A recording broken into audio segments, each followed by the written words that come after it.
Very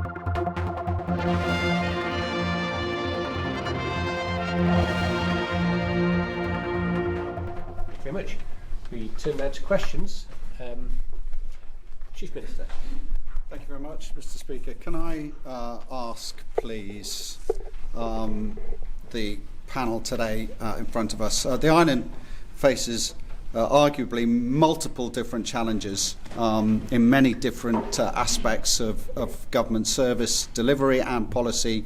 Can I ask each member to pick one specific aspect or critical aspect of delivery or policy that they believe is of significant importance, and ask what contribution they would bring to helping government solve its issues? And we'll start this one, 2 minutes to start the questions. First one will be Mr. Kirrie. Thank you, Chief Minister. I believe the biggest problem that we face, that underpins many of the other problems that we face on the island, is housing. I've been involved with the Housing Communities Board now since sometime last year, and there's been spent many hours and many days working on that to understand the issue. It is extremely complex. But fundamentally, if we don't solve the housing problem, we're not going to solve the healthcare crisis, we're not going to solve the education crisis, and we're stifling businesses because we can't get the people to come over to fulfill the positions simply because they're not the houses that they need in the price brackets that they can afford for the salaries that our agencies and our companies, our businesses can afford to pay.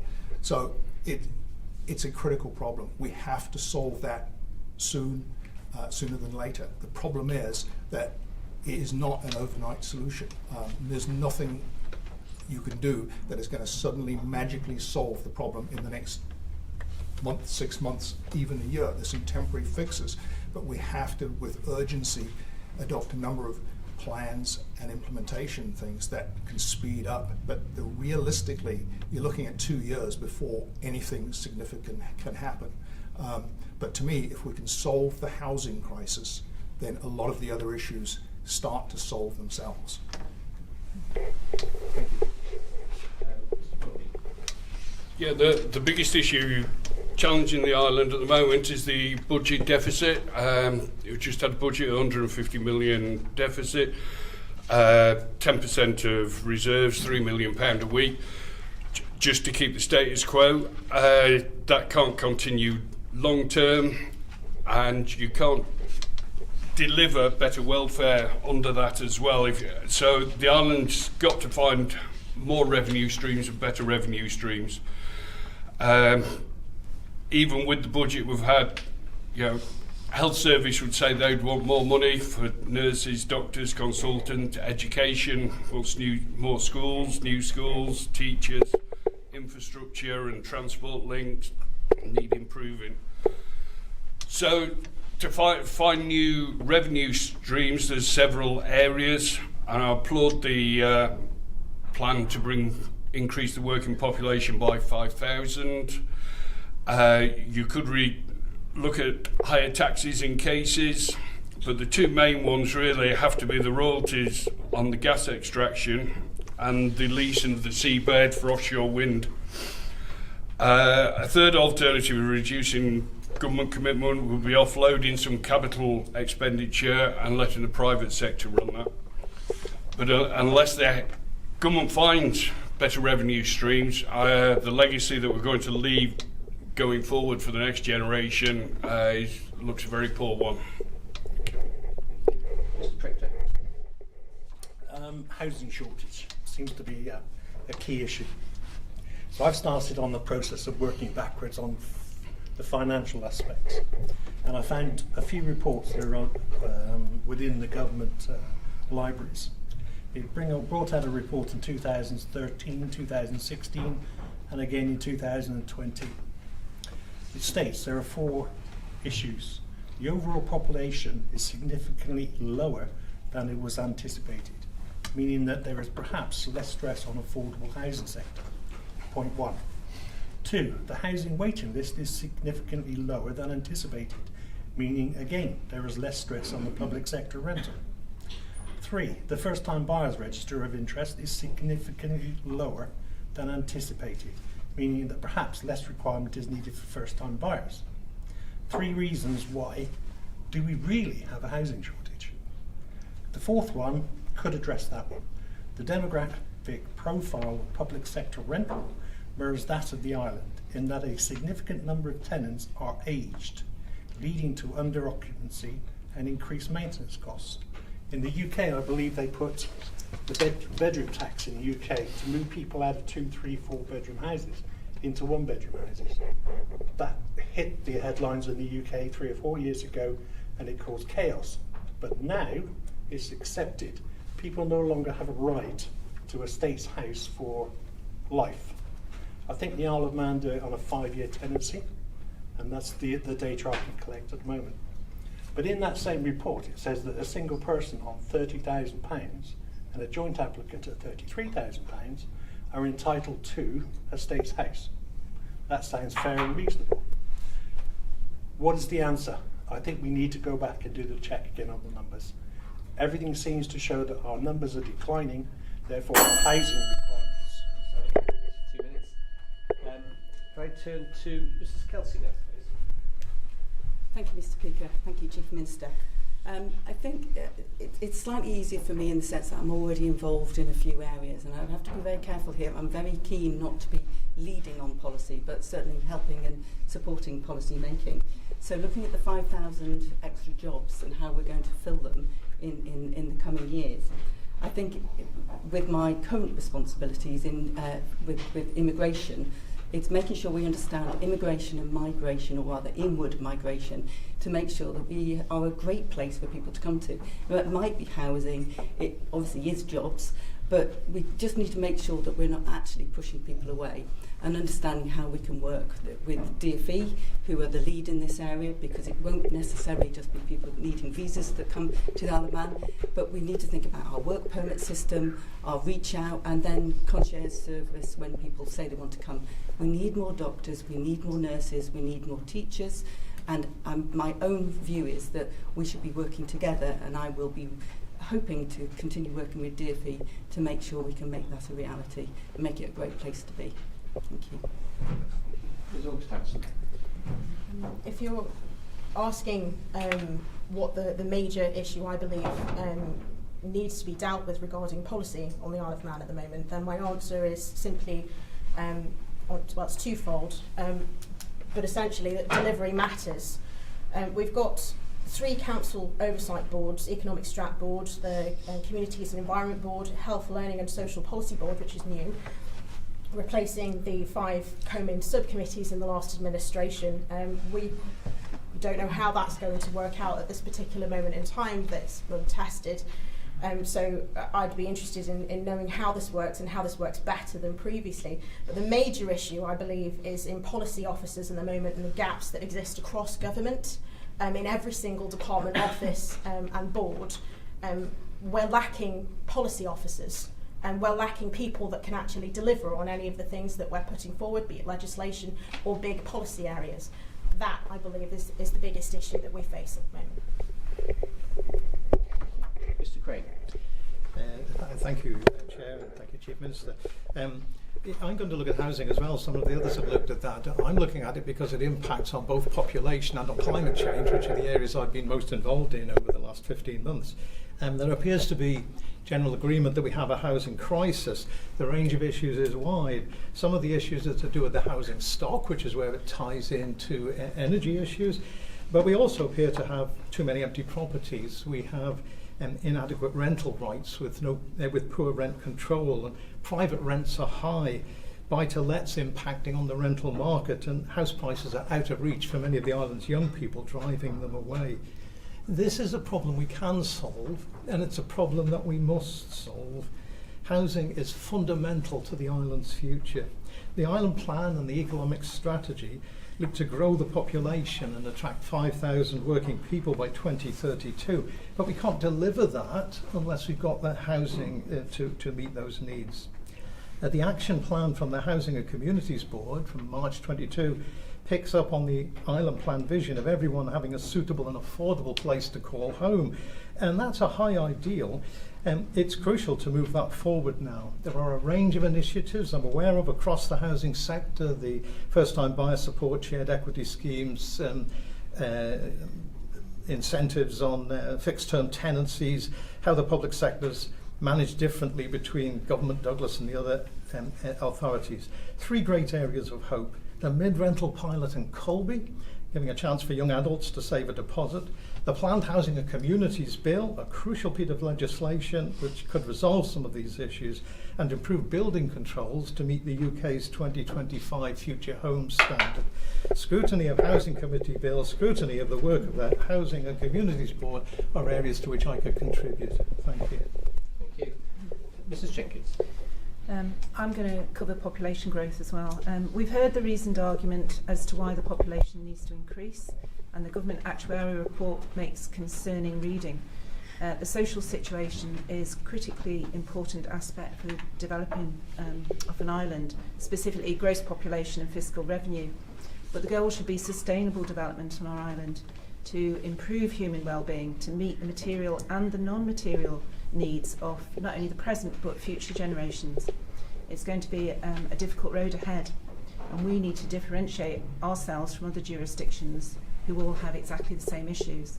So we need critical thinkers who can support policy, come up with ideas to make our offerings stand out. Thank you. My focus will be on increasing the economically active population to 5,000 in accordance with the Island Plan. I think we need to recognise that the immigration policies need to match what it is that we want from those economically active people. Who are the people that we want to attract? We hear quite regularly about skill shortages, particularly across sectors such as hospitality and tourism. Traditionally, some of those roles have been paid by low-paid migrant workers, but when you attract sometimes low-paid migrant workers, that in itself can put stretches on public finances. So I think we need to be clear in the policy who it is we're trying to attract, and make sure that the immigration rules, which I know there were some new ones issued last week, meet those needs. Historically, we tend to look at what the UK policy is, the UK rules, what the government policy is, but actually I think we need to look at it from a Manx lens and who those people are we want to attract to fill those roles and make a real difference to our island.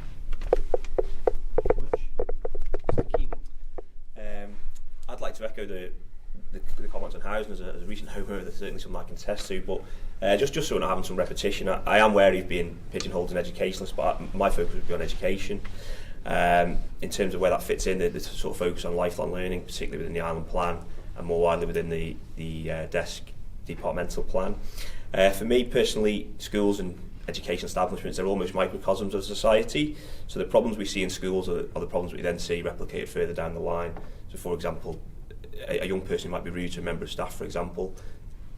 In my experience, there tend to be people who would go on to be rude to police officers, to doctors, to receptionists and things like that. So I think if we can solve a lot of the issues in school from an educational perspective, I think that solves a lot of those societal problems further down the line. As a current teacher, I feel obviously I can contribute to that debate. I bring specific knowledge of the educational sector as we sit here today. So I can bring knowledge of tweaks which perhaps might be needed and specific issues such as the AN code, but more widely with the educational settings as we sit here today. Thank you very much. Mr. Reid. Thank you. I mean, first off, I'd say that I don't think it's the role for us to actually be doing anything on policy in terms of making decisions on that. So I'm always very careful around this particular question. What I do think though is that we have a clear strategic plan now with some really clear definable goals. But what's missing for me in terms of maybe detail is the how we're going to do that. And I would want to really be trying to support that. How are we going to create a platform for success? It's my experience that if you focus on failure, you end up pushing bumps around on a head. Push it down here and it pops up over there. If you focus on value and where you want to get to and start with that end in mind, you're far more successful in actually delivering things that make a real difference and can transform what's happening. So I would be very much in the camp to say, how do we create a platform to actually have success in that strategic plan? and supporting that in terms of what we can do with scrutinising legislation and making sure that we have a sound basis to do that. Thank you. Ms Birtles. I'd also like to talk about housing. In my view, everyone should have access to quality, affordable housing, whether it be public sector, private rental or property ownership. I'd like to start with public sector. I know that currently there's a review on income thresholds. I think this is urgent and that it really needs pushing through as quickly as possible to bring it in line with inflation and with the national living wage. I also, there are a lot of properties out there, and I know from experience that are under-occupied.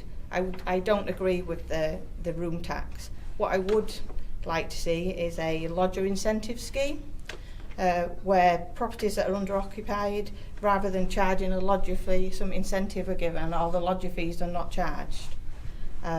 Currently, Douglas Borough Council's waiting list, the applicants, 75% of these are single people or couples without children, so they're looking for flats. So moving people out of houses into flats is restricting that list. There's also a need for urgent housing. There's no GRI now on the island, so there's nowhere for homeless people to go. People that are homeless and people that are in dire positions are getting massive amounts of points, which is then restricting people that are on the list and have been for years from actually getting a property. So we need to address that urgently. Private rental, I think this will be helped with the landlord registration. It's essential, though, that no landlords are lost at the cost of the registry. Mid-term rent, I think a review's recently taken place of the mid-term rent, but this needs to be for a longer period, and there needs to be more property types. There's lots of young people out there that require mid-term rent, and there's only 5 properties. Thank you very much. That's question 1. Now we turn to question 2, and Ms Farragut.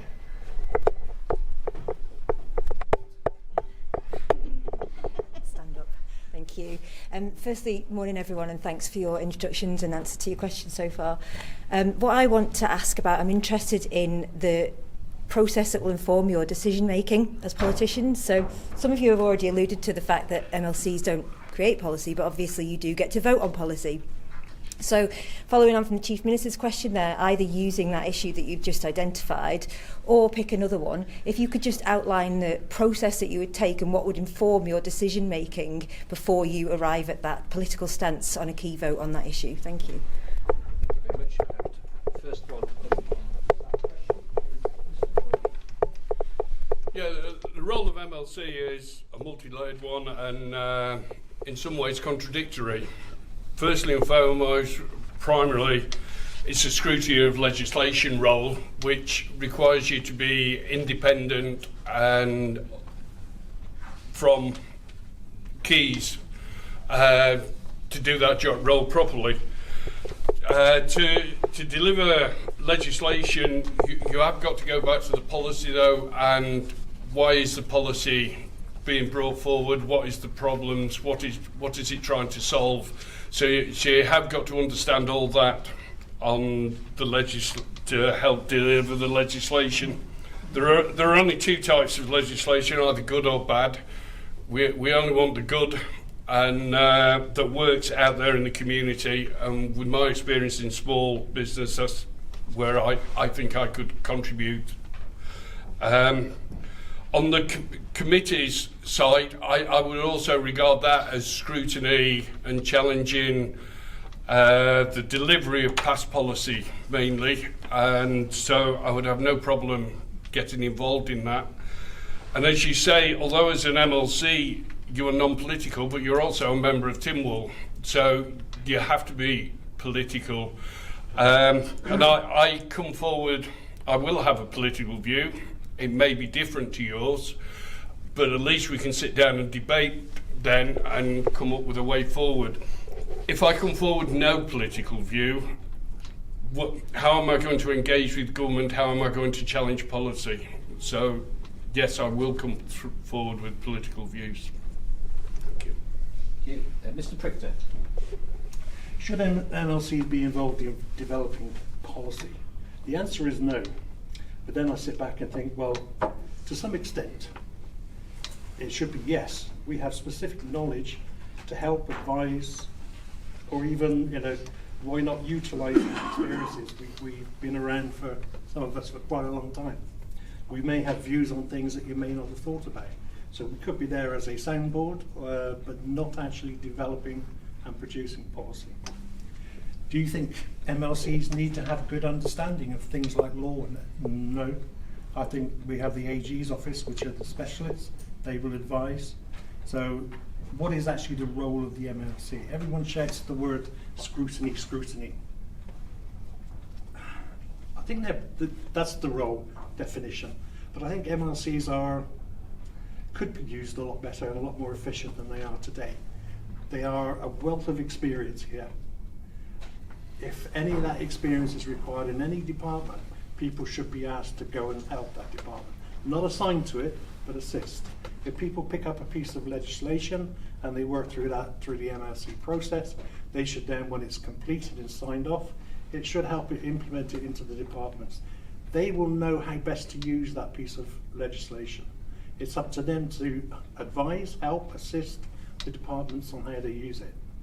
So I think there's a slight disconnect from what I'm gathering at the moment. The MLCs will create the legislation, and it's almost as if it's thrown over the wall to the departments to implement it how they see fit. And that may be a big discrepancy.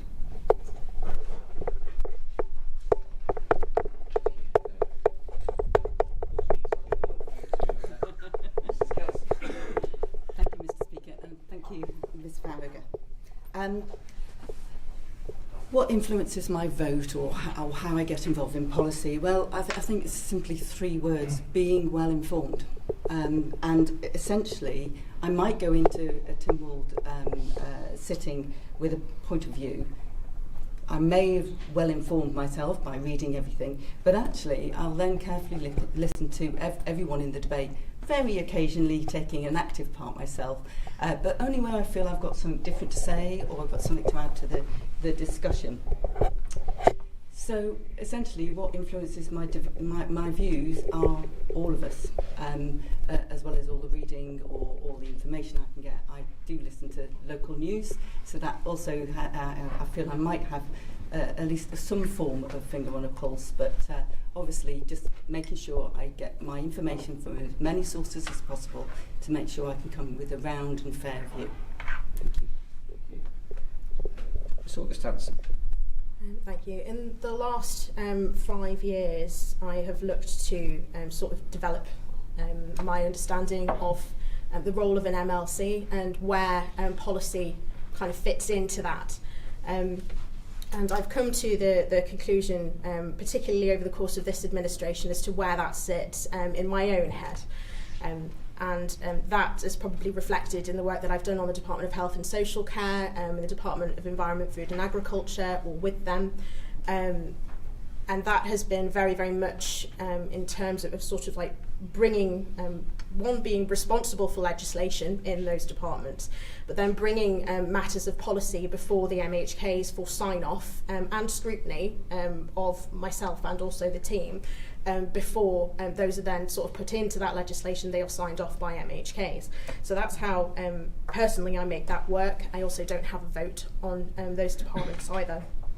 Which works well for me, although I can make suggestion and I can sort of challenge within that department environment. I don't then have that vote, which makes me feel that I am acting in the right capacity in those environments. In Tynwald, LegCo has a vote on matters that are agreed by MHKs within departments, offices and boards. It's been developed by that point, secondary legislation, developed policy by that point, so I do feel comfortable with the vote in Tynwald. And regarding parliamentary committees, the work is on non-emerging policy, hopefully, and post-policy scrutiny. So again, I feel comfortable in those particular arenas in that context. Thank you. Mr. Craine. Good morning, Laura, and for the question. Thank you. You've asked about the process I would use to inform my decision making. I just want to touch on two areas in which I worked in the key role in my professional career. I was both a school improvement partner and I was an Ofsted inspector. As a school improvement partner, that was a relationship with head teachers where you used data only. So you had a period of time when you could scrutinise the school's data, and you would use that to try and identify areas you wanted to talk about within that data. The training for it actually involved a 24-hour exam where you could return to the piece of software you had giving you the data of a real school and chew away at it. But in going through that process, you're looking with an open mind and trying to see where's the data taking you, and then you begin exploring that possibility. As an Ofsted inspector, there was a similar approach. You were gathering data from a whole range of areas. To begin with, it was the results data of the department you were inspecting, and then it was about their policies and strategies, their schemes of work, looking at the work of students, then classroom observation, talking to students, and a whole process. And at the end of that, you've got to try and draw out judgments, and we were trained not to offer any judgment unless we had two clear pieces of evidence to give behind it. If we had one piece of evidence, well, forget it, it's not sufficient. You could be challenged, you would be challenged at the end of the inspection, and you had to have your evidence ready and know what you were dealing with. So it's an approach to decision making that's absolutely evidence-based, that absolutely is about scrutiny, not about opposition, it's about school improvement. So it's about, yes, trying to challenge a school, but with the intention of improving it, not opposing it. And that, I think, summarises my understanding of how I make decisions. Thank you very much. Mrs. Jenkins. How I make decisions, impartiality. Every decision should be approached with an independent mindset, ensuring no personal conflicts, beliefs and friendships. The second principle, transparency. Documenting and reporting as clearly and thoroughly as possible. And accountability. No matter what choices we make, it will lead to questions, and we should expect a constant flow of questions and be clear in the answers that we give to the public. Awareness, knowing the landscape of the risk around decisions, and with experience comes the ability to pinpoint as many risks as possible, both short and long term. And responsibility, it's a two-way street between us and the public, and we're answerable to the public, and we should never forget that. Thank you very much. Mrs. Kinnish. Thank you. Thank you, Ms. Farragut. I believe also, like Mrs. Jenkins, that impartiality is a key aspect of the process to inform decision making. I think it needs to be based on engagement to understand different and competing perspectives. I think also decision makers need to remember that the Deemster sits on their shoulders, so you need to apply an element of the effect of administrative law. You need to consider the effect of the public sector equality duty, and you need to consider human rights legislation in that decision-making process. And that's to ensure that the effect of any of that decision-making is fair and non-discriminatory. I also think it's extremely important through the engagement process, and as part of that, to analyse the evidence base and to look at evidence-based submissions, so look at the data, the research, and also listen actively to different perspectives. Thank you. Thank you very much. Mr. Keenan. Thank you. Kind of similar, to be honest. I think we have to acknowledge it's not an apolitical role. I don't think it can't be. Obviously, in the current system, MLCs do vote on policy issues. They do vote on political issues. I think they should be subjected to the same scrutiny for their opinions and their votes that they have in Tynwald. In terms of me personally, I'm kind of quite centrist by nature, so depending on what the issue might be, I might be slightly left-leaning, I might be slightly right-leaning. Again, similar to what's just been mentioned there, once I've sort of considered the facts, the data, the information around it, I'll make a decision based on that. So I think that kind of objectivity that I bring, which I think is actually a strength of Legco. Obviously, you guys are in there, you've got your manifesto commitments, you've got your party positions that you might have to follow, whereas I think Legco, or a strength of Legco, is being able to bring that objectivity to it. We can consider all the facts that are in front of us and then lean one way or the other depending on what it is. So I think for me, the objectivity of the role is how I would scrutinise it, and I think that with the experience I've got in terms of school governorships, in terms of obviously the training that I've undertaken, I think that kind of objectivity is something that I would like to bring as well. Thank you. Mr. Reid. I guess process to inform decision making, I'm very used to going through quite a methodical way of doing that, and at the start point for me is always what is the purpose of what we're trying to do, and understanding that deeply, and then understanding what the context is around what you're trying to do. So if legislation comes before you, for example, what's the context to this? Why is the policy driving the bill that's before you, or the amendment that you might be looking at? I then believe there's a really important part around understanding and balance, and that comes through listening. We've got 2 ears and 1 mouth, and it's always good to use them in that proportion, and I'm a great believer in really understanding and having a deep understanding of the issues that are there, the opportunities, and what exactly are you trying to achieve. And then finally, I guess it's making sure that when things do go through, and often my experience has been things get compromised to try and gain support. You might change something slightly over here to get the support of this person or that person is very important. So it's always making sure that with that scrutiny that you actually don't compromise that original purpose, and that you actually do deliver what you were trying to deliver. And that's how I would approach it. Like any decision, before agreeing policy, I would listen, I would question, and I would scrutinise. I would challenge, I would research, and I would enter debate. I would then make an informed vote, and one that I thought was right and beneficial for the island and its residents. Thank you. Mr. Clueit. Thank you for the question. My approach is, firstly, I'd want to read and understand what the objective was. And probably the next step would be to go and look through the legislative history and see if previously similar legislation, bills, proposals of whatever have come forward and what the results of that were and why. And to look at alternatives. One of the problems is when you get a proposal, policy, legislation, you're going to get a lot of backing papers, supporting papers created by officials and things. My view is I'm a skeptic. To me, that is what they want me to see. I want to know what they don't want me to see. So that means going and doing researches for alternatives and what other people are doing. So I'm very thing on unintended consequences. So any of this policy, this legislation, what are the things that could possibly go wrong? How do we bolster those to make sure that they don't? Ultimately, though, the guiding principle is that every piece of legislation, every policy that we have affects people's lives, and that matters. Thank you very much. Turn now to question 3, which is Dr. Hayward. Thank you. Good morning, everyone. You're not quick enough. As members of Tynwald, we have to make a declaration about our interests, and this includes directorships, ownerships of companies, memberships of organisations, including charities and unions, shares in companies and trustee positions. This is important to ensure that we are open and honest about the relationships that we have that may have a bearing on how we carry out our duties. What interests will you need to declare? Okay, first up on this one we have Mr. Prictor. Thank you. I have shares in companies. I have shares on the stock market. I have pensions. I have businesses interest in the UK. I have property in the UK.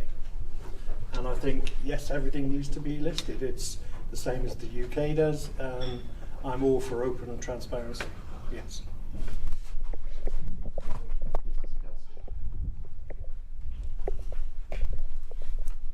Thank you, Dr. Hayward. Thank you, Mr. Speaker. Obviously, I've already gone through this process, but I don't have many interests other than being interested in what I do within Tynwald and my family and the Isle of Man. However, the one thing that keeps coming back to me is the fact that one of my outside interests will be anything to do with the armed forces. So I'm conscious at the moment that I may now need to declare a couple of interests with charities, which I previously not done, but that's it. I don't have any significant roles that I would need to declare. Thank you. Thank you. Ms. August-Hanson. Right. I've made a point to sort of regularly update my members' interests over the course of the last 5 years. I think it's important that we do declare our interests and step back from any particular discussions, debates on matters, and ensuring that we do actually declare those when we absolutely have to make those contributions. I do have a few memberships of associations that I have declared on my members' interests, including the Commonwealth Association of Legislative Council, which I mentioned earlier, and also the I'm a fellow of the Royal Society for the Arts, Manufacture and Commerce. I'm also a member of the Institute of Directors, and I'm also a charity director or vice chair of the United Nations Association on the Isle of Man as well. There are others that I also have on my members' interest or have had on my members' interest, charities that I've been affiliated with. Those are all now listed, and they are listed with the dates as to when those actually ended. Thank you. Mr. Craine. Thank you for the question. There's nothing sort of untoward in there. That many of the things that I'm involved in did not require to be put on the register, but I think the things I put on the register were membership of Manx Wildlife Trust, membership of Manx National Heritage. I'm a member of the Commonwealth Parliamentary Association. I'm a fellow of the Royal Geographical Society. I'm a member of the One World Centre. I'm a member of the Methodist Church. They would be the key areas, I think, that I'm involved in. Thank you. Thank you. Mrs. Jenkins. There's a few boards that I would perceive there's a conflict of interest. Board of Arbory and Russian Commissioners, Board of the Southern Swimming Pool, Company Secretary for Farming Enterprise. I'm also a member of the Institute for Agricultural Secretaries and Administrators, and I'm also trustee of a UK charity, and I have some property interests that I would also have to declare. Thank you. Mrs. Kinnish. I'm currently a director and shareholder of my own equality consultancy. It's a limited company. I'm also a director and trustee of Isle of Pride, a charity. Both of those are being wound up, so should I be successful, my equality company would be wound up, and Isle of Pride is currently going through the process of being wound up, so my insolvency experience is coming in quite handy there. I would have some property interests to declare. I have a voluntary role as secretary of Black Sea Sailing Club, which is a limited company by guarantee. I am a member of the Isle of Man Law Society and a member of the Isle of Man Chamber of Commerce. Thank you very much. Mr. Keenan. Thank you. So I was previously president of the National Education Union for the Island branch, which I'm no longer president of, but I am obviously still a current member as a teacher. I have some small shares in some aircraft maintenance companies. I've also got a small amount in cryptocurrencies, which are currently tanking as we speak. I've got, I'd have to check the specifics of it. I'm a member of a couple of sports clubs. I'm not sure how specific the information you need to be that you would go into. I'm also a member of the association AFP, which is our industry-specific body within physical education in schools. And I'm a supporter of the Remembering Srebrenica charity as well, which is something I've got involved with through the NEU. Mr. Reid. Yeah, I'm a shareholder in the bank I used to work for, in Lloyd's. I'm an ambassador for the Institute of Directors. I've been serving on the committee there for quite some time. I'm a trustee for an offshore pension for Lloyd's Bank also. And I'm a member of the London Institute of Banking and Finance Committee on the island, which is mainly involved in education across a number of areas. I also would declare the fact that I'm on the technical committee for the biosphere, which I believe quite strongly in, and that would be it. Thank you very much. This is an easy one for me. I would have nothing to declare. I currently work for Douglas Borough Council, and obviously if I was successful, then I would be resigning from that post.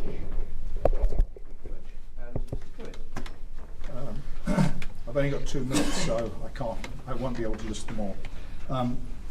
I have beneficial ownership and directorships in multiple companies that I'd have to declare.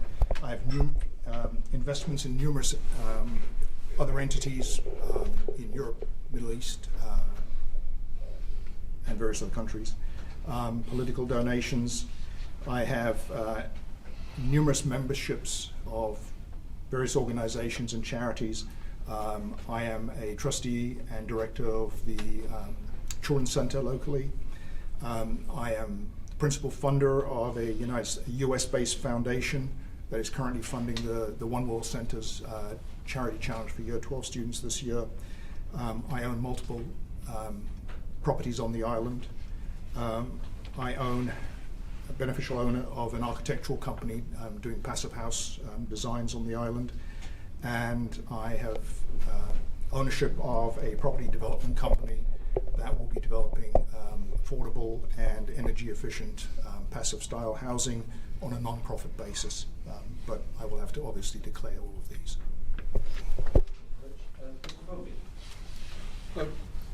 I completely agree that the process has to be open and honest for everybody's benefit. I currently run 3 businesses.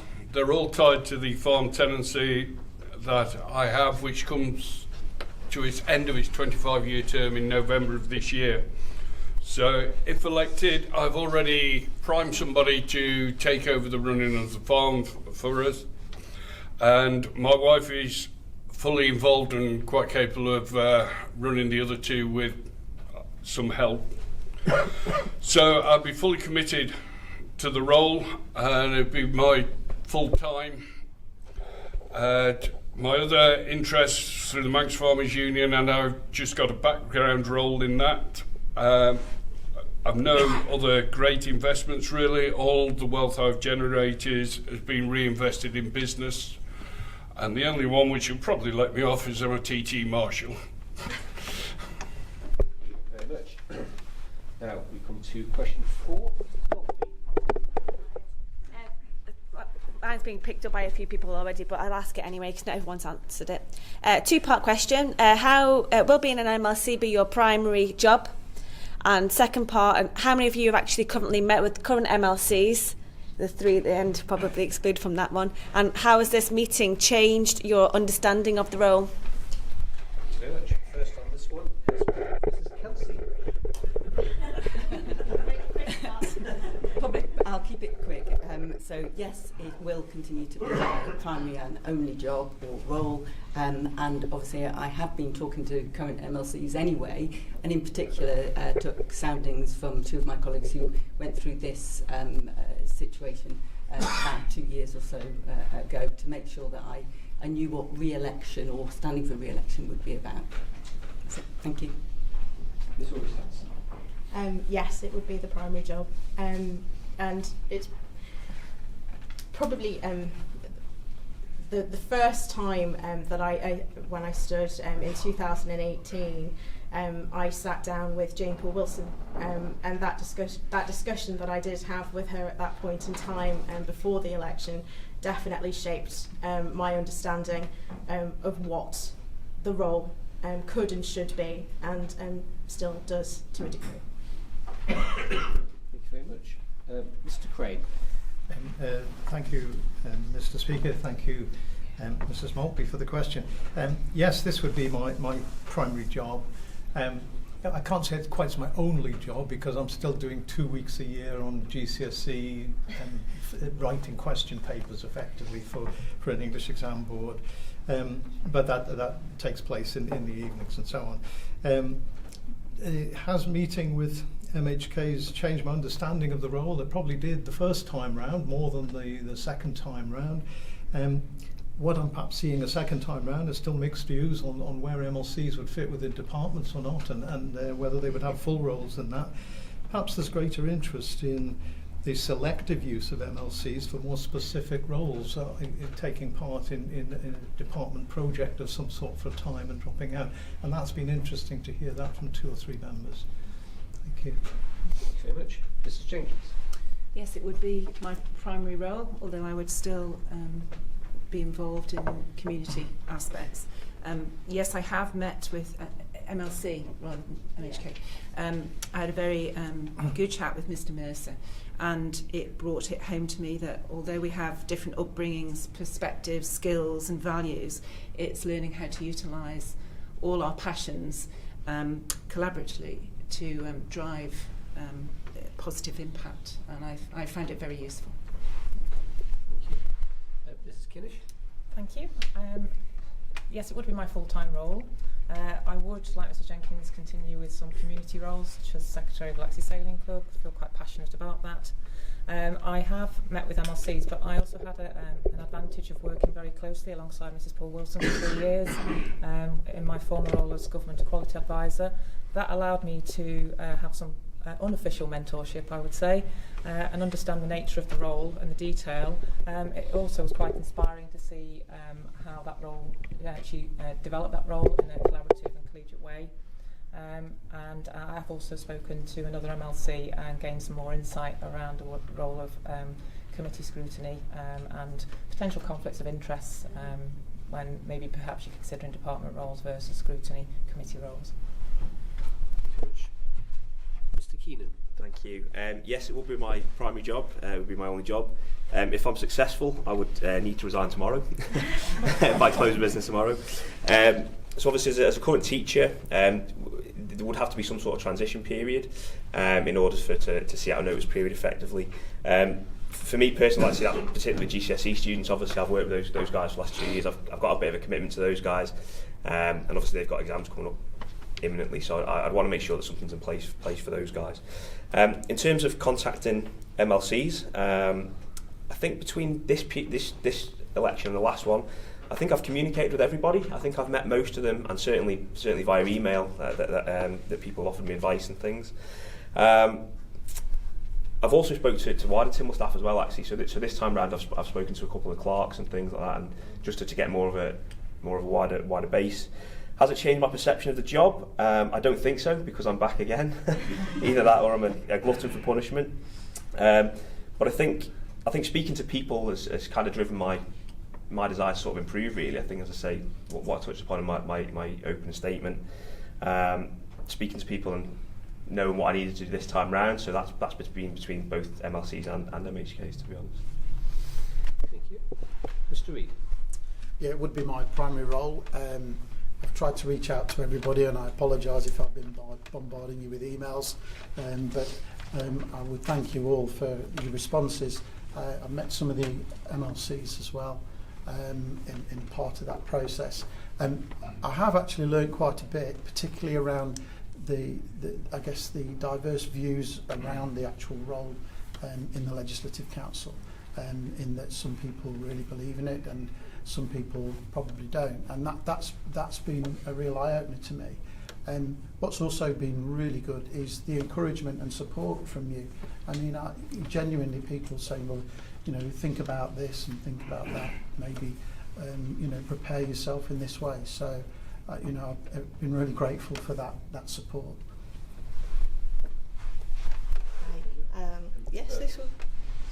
This would be my sole role. I haven't actually met with any of the MLCs throughout this process, but I've met with the majority of the MHKs. I think throughout the process, it's given me, by meeting with everybody, by doing the radio interview, by doing the public hustings, it's given me a really good understanding of the role and the requirements, and prepared me for today and for if I'm to be successful.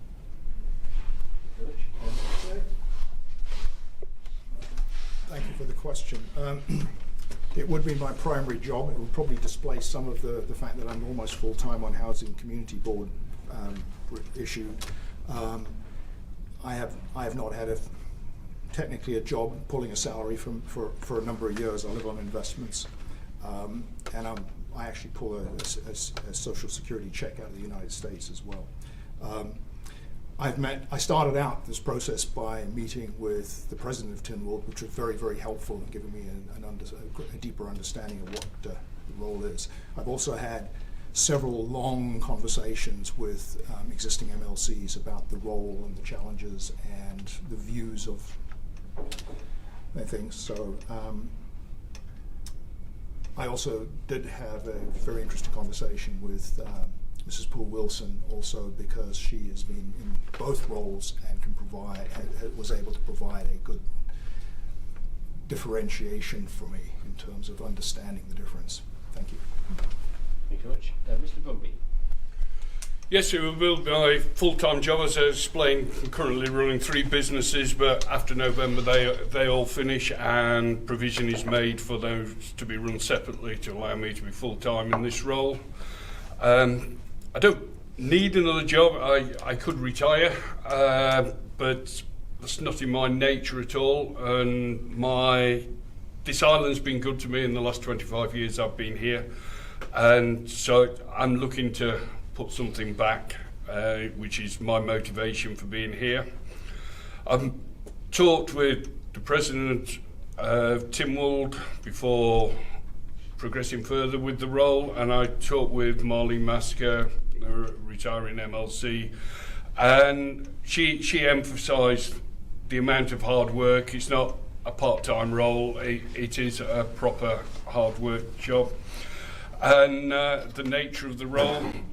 I've always worked hard, being in agriculture. I've worked to deadlines, I've worked to budgets, and the more and more involved I've got in this process, the more excited I have got by the potential of it. Thank you very much. Mr. Prictor. Yes, indeed. Yes, it would be a full-time role, as I'll say semi-retired at the moment.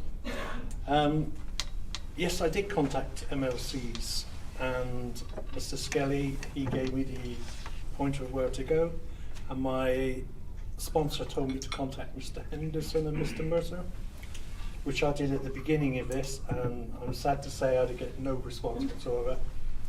So Mr. Wannenberg told me to speak to Mr. Greenhill. Still here? And after 2 hours I'd learnt an awful lot from him. His wife makes a lovely cup of coffee. Yes, I did. It did change my aspect. When I saw Peter, I was deciding how I still going to go ahead with this, and I think he convinced me too. Yes. Mrs. Barber. Thank you very much. I wonder if you can give an insight from your conversations with MLCs and MHKs as to how many hours a week you think the LegCo role takes, how you'd split your time between working from the office or from home, and how would you ensure you achieve a work-life balance? Okay. Yeah, please. Would you mind? Oh, sorry. You haven't completed the note. No. How many hours a week the LegCo role takes from your conversations you've had, how you would split the time between working in the office and working from home, and how you'd ensure you achieve a work-life balance. So first on we have Miss August-Hanson. Well, that's actually been quite a difficult thing to sort of pin down over the course of the last 5 years, because I started out feeling guilty whenever I wasn't working, and that wasn't particularly healthy.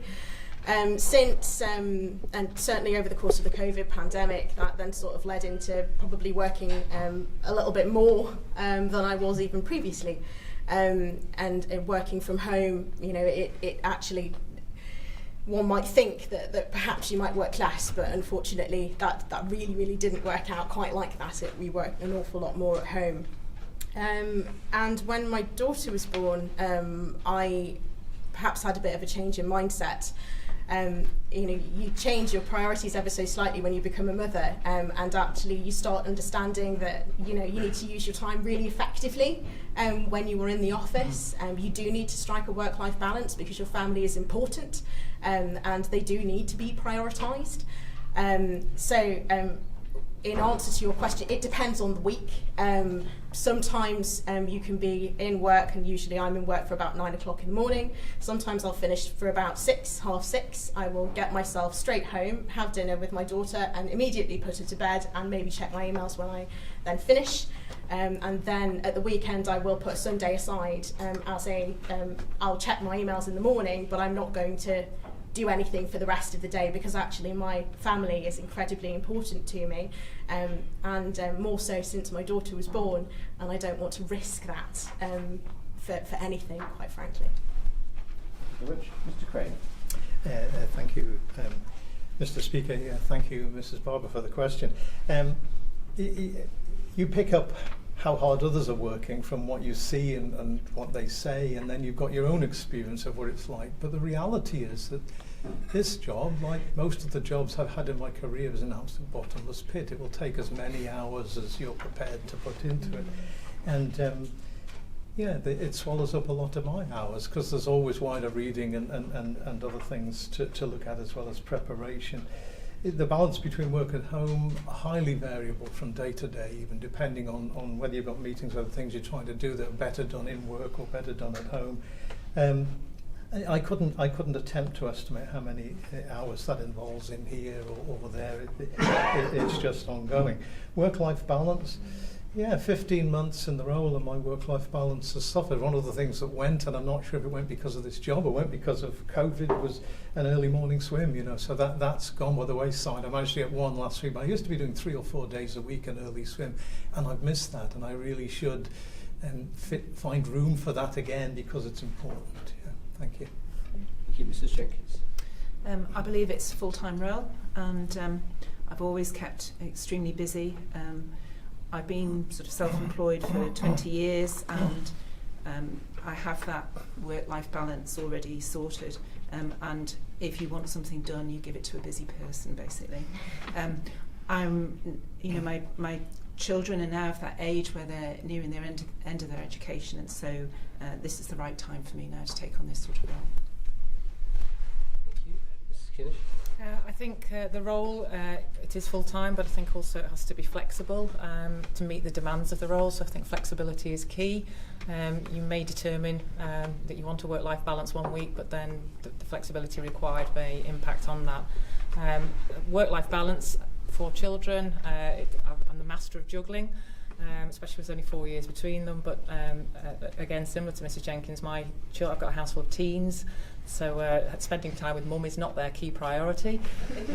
But in terms of a split role between office and home, the Legco offices are shared office spaces. And for me personally, sometimes I need that empty space to be able to focus. So having the opportunity to work from home now and again would suit me. Either that, or I would have to invest in a set of noise-cancelling headphones now and again. Thank you. Thank you. Mr. Keenan. Thank you. Sorry, in preparation for this wasn't one of the questions I had, so I'm all over the place on this one, sorry. I think similar to what Mr. Craine said, I think as many hours as it takes, kind of as many hours as I want to dedicate to be successful in it, I think is the ultimate answer. I spoke to Miss August-Hanson about this, actually, funny enough, when I met a couple of weeks ago, because I've got 2 small children as well. So obviously they have to be sort of flexible in around perhaps drop-offs or pick-ups and things like that. So there is going to have to be some sort of element of flexibility brought into it for me. At the moment, I'm kind of used to that, obviously. Teach during the day, things going on during the evenings, etc. So I actually do a lot of my work kind of 9 o'clock at night, to be honest.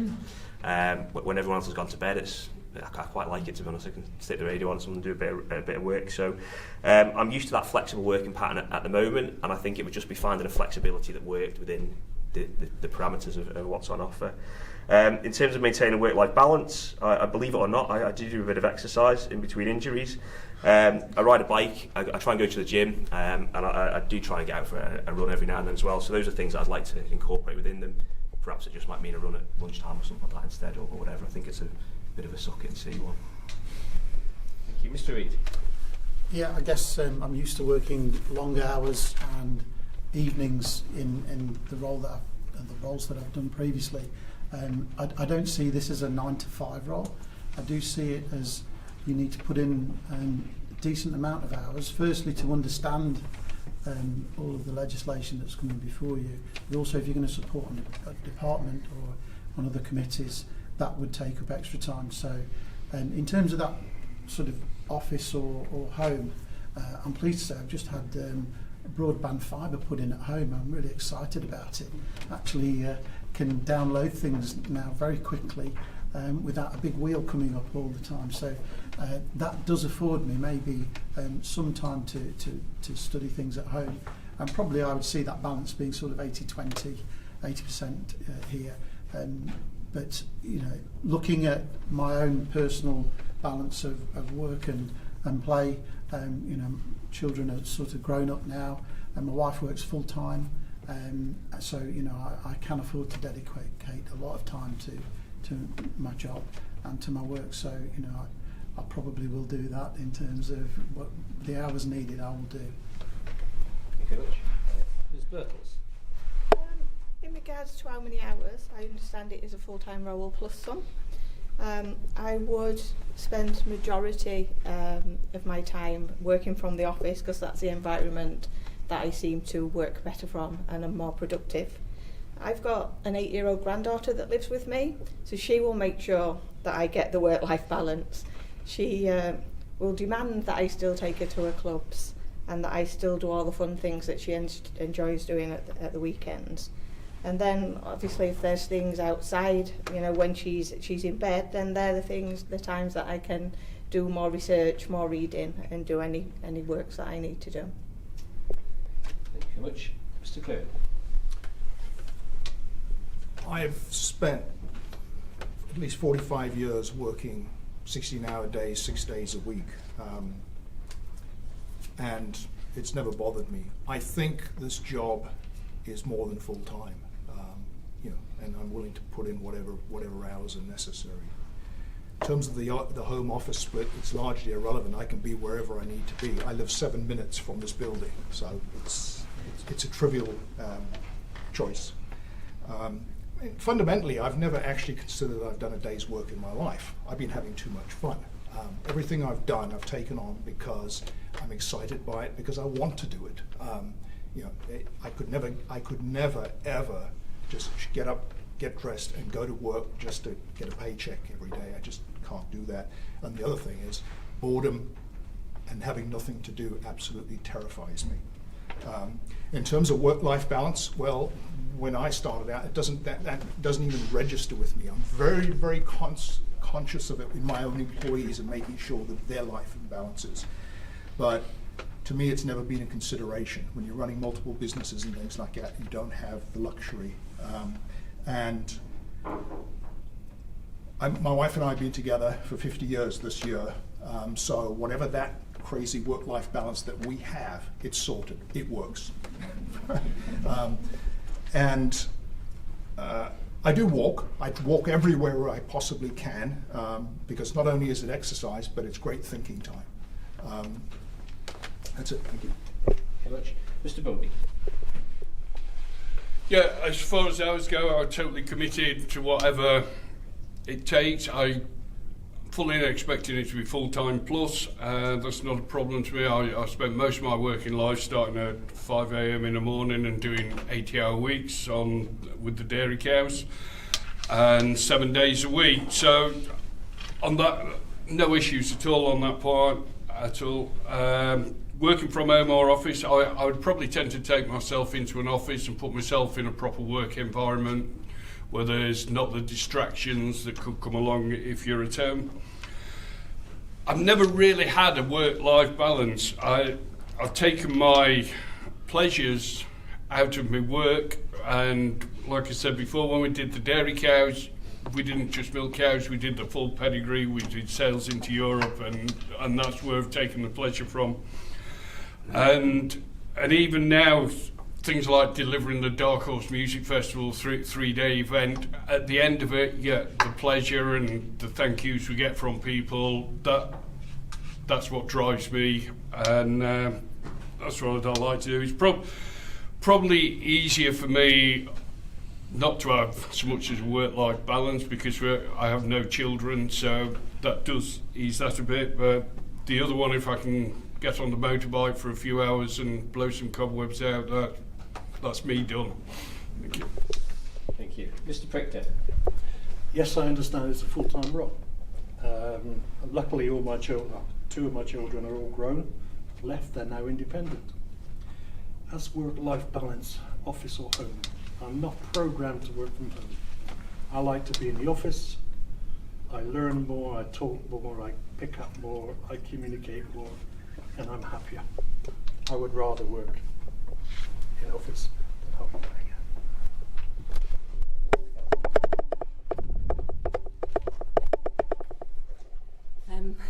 Hours a week, it obviously varies. As we know, it can be very busy in some weeks and very busy 7 days a week if we as we're preparing for things. So it is full-time and some, but I would say that we are masters of our own destiny to some extent, so we can start to manage our time efficiently so that we can make the most of our time at home and the time in the office. But the bit that strikes me is we have a lot of scheduled time. So we have to be in for sittings, we have to be in for meetings, we have to be in for trainings, briefings, and also all those out-of-hours things we do, whether it be in the evenings or weekends. And I know MHKs have a lot more than perhaps MLCs have to do because of the responsibilities to your constituents. But it doesn't mean to say that we don't take part in either national or wider events. So it's a bit of everything. So therefore, how many hours a week? I don't know, but it's definitely more than 37.5 hours that would be a full-time job. But on the other hand, we have to be masters of our destiny and decide what works for us and what works best for our families. My problem with this unstructured time is I like to chat. So therefore, I find, but I do need my quiet time as well. So I find that working from home, sometimes I can be more efficient because I haven't got in a car from Castletown and taken that time, and I can just get on with stuff at home. So I don't see that as being work-life balance. I just see it as flexibility to be in the best place to do the work that I need to do. Questions in the house? Mrs. Kane. Thank you, and thank you all for putting yourself forward for this. Accepting that you perhaps as MLCs would not be directly involved in policy formation, but you are in scrutiny, I want to just talk about climate change. Where are you on the climate crisis? How do you think it's affecting the Isle of Man? What input do you think you would have over the 5 years, and what would you like to see the island achieve in that area? Okay. First on this one is Mr. Craine. Thank you, Mr. Speaker. Thank you, Mrs. Kane, for the question. Tricky one for me because I'm involved in scrutiny as Vice Chair of the Board, and I'm in there contributing and helping to scrutinise decisions being made and going through. Where's the Isle of Man up to with climate change? We are still a long way behind, is the reality, but we've started on it, and that's absolutely crucial. We've got the Climate Change Act in place, we've got the Climate Change Action Plan and the amended regulations and so on behind that. We've got our targets in place for 2030 for 2035. We have not yet seen any outcomes where emissions have fallen, and so we've absolutely got it all to do in here. It's absolutely crucial, the commitments we've made that we're trying to have MUA are working to get 20 to 30 megawatts of onshore renewables by 2026, and then getting the electricity carbon neutral by 2030. We've got to crack on with these. The key things I would say is that the drive to net zero is the industrial revolution of the 21st century. If we step outside that and try to slow that down, it will not succeed. You know, we've got to go with this. It drives. Well, recent analysis from the Office of Budget Responsibility in the UK says that if you delay 10 years, it'll double the cost. You know, and that's the sort of position we're in. That we've got to move on this. ultimately, the shift to net zero, the use of renewables will be cheaper for us. Where we're at the moment, the Office of the Chamber of Commerce and the Institute of Directors are both saying it's impacting on inward investment, it's impacting on recruitment, it's impacting on retention. So this is an absolutely crucial area and a long-term area for the Isle of Man to be involved in. Thank you very much. Mrs. Jenkins. So I've been involved in marine conservation and ocean generation since the 90s. I think as far as the environment goes, our island doesn't need a handful of perfect environmentalists. What we need is 84,000 imperfect environmentalists. And also I've looked at the recently unveiled plans by the MUA. I think they're heading in the right direction. I'm in favour of both onshore and offshore wind, but I think it needs to be in the right place. We need to mitigate the impact on habitats. I also, through sort of like my finance background, I take sort of ESG quite seriously, and we know that estimated that 2/3 of investors now look at ESG into account, and also that it's moving now into adaptation and transition plans. So I think we're heading in the right direction, and I would be fully supportive of the island plan in those regards. Thank you. Mr. Kinnish? Thank you. I'm fully on board that we do have a climate crisis. I am very supportive at a wider strategic level of onshore and offshore energy development, with a particular focus. I would be interested in tidal energy. I don't think we're exploiting that as much as we could, but I'd like to see that forthcoming. I'd also like to welcome the new active travel strategy and try and get more people walking and cycling to work, or alternative methods to using cars.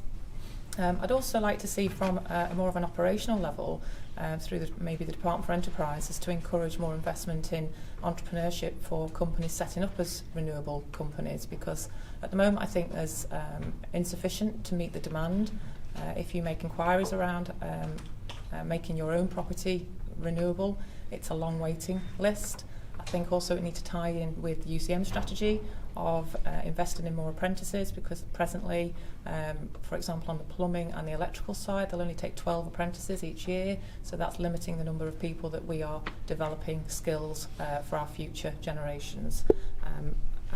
And as part of that, I think apprenticeships have a different wage structure to the minimum wage, so that's something that we need to do, because I think there is a risk that we will not attract young people into those much needed occupations to develop renewable energy. Thank you. Mr. Keenan. Thank you. As mentioned actually last time I went through this, I think ultimately we have to accept that the island position on eco-strategy, renewables and things like that, it won't ultimately determine the global success of that, but it shouldn't stop us from doing the right thing. We still should want to do the right things. It's not an area that I'm expert in at all, certainly not to the degree that Mr. Craine is, but obviously we've recognised we're in a crisis. We've got the 2050 climate change commitment in terms of the Climate Change Act, which has been passed. I think we have to renew in renewables. There's a recognition that has to happen. I think ultimately Ireland's position will be driven by market forces.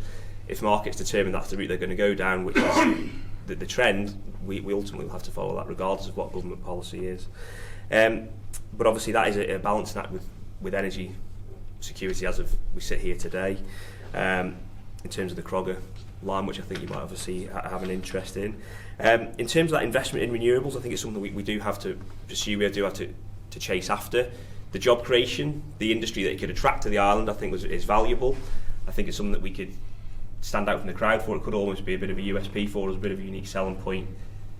We have, as has just been touched upon there, we've got wind, we've got tidal, we've got every single thing you could possibly want to set up a renewable infrastructure. So I think that's something which we have to be proactive in. Just one other thing as well that's just come on, obviously the green energy grant there that's just been mentioned. It has to be easier for average people to be able to commit to that climate change, if you like.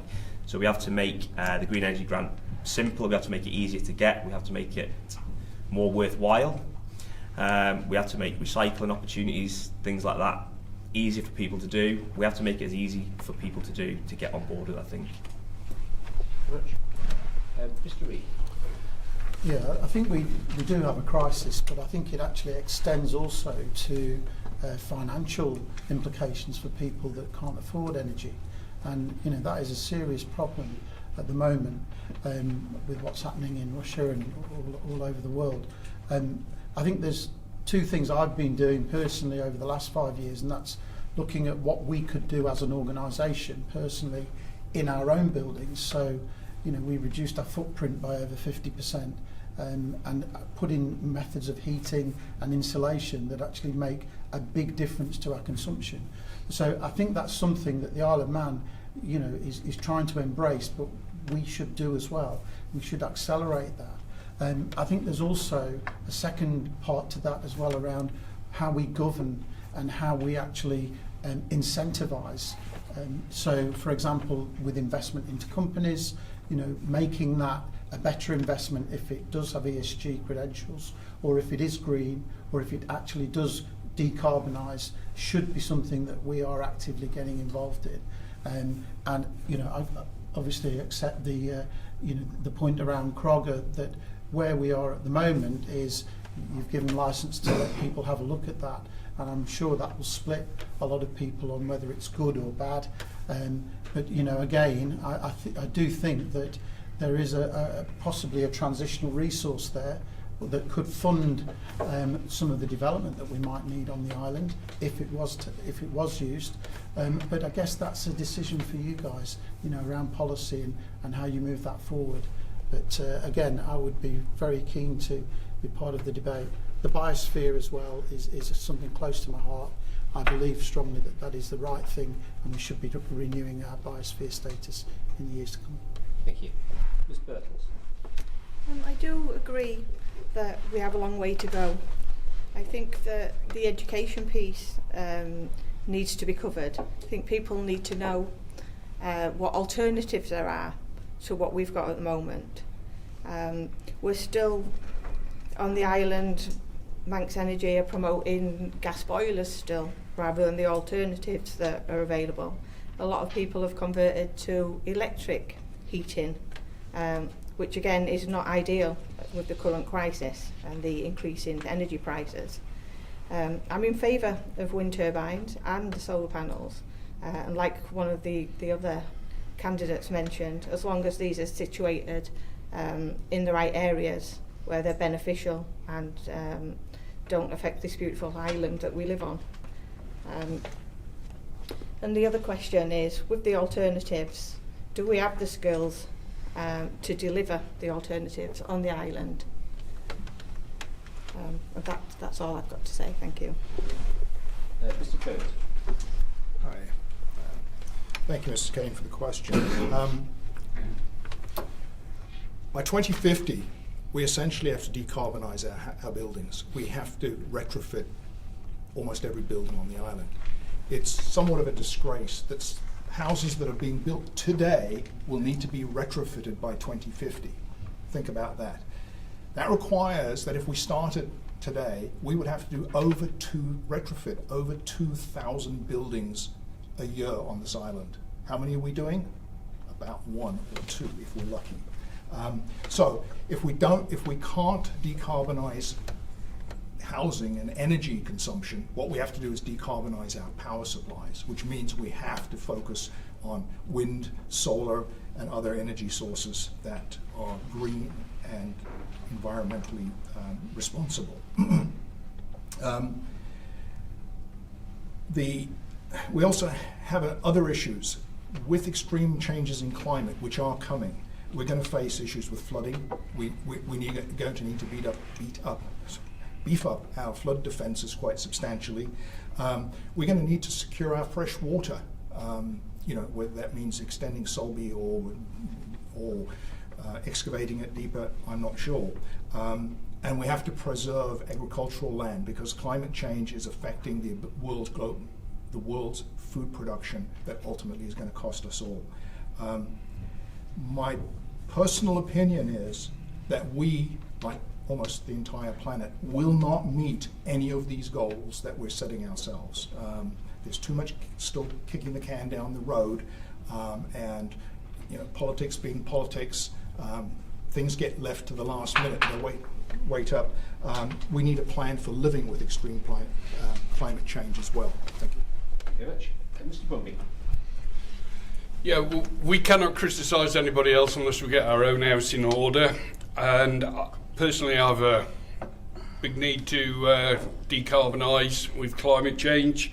Where I live, if sea levels rise 20 foot, I'll be living in a bungalow instead of a house, and I'll be going home in a boat instead of a car. So there is a personal, huge need. I've championed agriculture's potential role as a green energy provider for about 12 years now, if not a bit more, since there was a 15% reduction target by 2015. That got kicked into the long grass. I'm not hugely seeing great strides towards a 35% reduction by 2030, and I sincerely hope that doesn't get kicked into the long grass and come up with a 60% reduction by 2050 policy. That would be a totally bad move. I'm also involved in one of the few industries that can actually sequester carbon, and agriculture's got a big role to do there. My original 12 years ago, I was getting very little traction on green energy production on island. Climate sceptics and gas was cheap. I think both those two positions have changed now, and it's actually cheaper producing green energy than it is through a gas-fired power station. Having carbon reduction without green energy is nearly impossible. Having electric cars going round which are charged from a gas-fired power station, really, that's not joined up thinking at all. I do question whether the government's got the funds to do this and the investment required, and ring fencing some of the gas finance and new interconnector. I regard that as a tax on the island, and I don't think the UK's got the energy to supply. Thank you very much. Mr. Prictor. Yes, I accept the fact green needs to be done on climate change, needs to work. If you to ask people in here, you get 99% saying yes. Then it comes back to who's going to pay for it, when are we going to pay for it, how are we going to pay for it. And if we actually look at it, the first thing we do is keep the power on now, and we do that every day, I think in some cases. How can we afford to do green? I know we can't afford not to do it, but how do you afford it? Me, I think the gas in Crogger is probably a solution, a good solution. That doesn't mean I like the company Crogger. I'll have to make that very clear. The oil field or gas field, yes, I think that could help the green initiative. We say we're going to do something by 2035 or by 30, and 35 then by 50. And as this gentleman says, we keep pushing it and pushing it and pushing it. We'll be long gone before we hit 35, the way we're going, because we're not spending the money. Now, I understand we have a £400 million green budget. No? And I don't know how much was actually given to the green climate. Was it 40 million of that 400 million that we borrowed? And that's not enough. So we need to finance it properly. But as we know, we all need to do it. Sorry.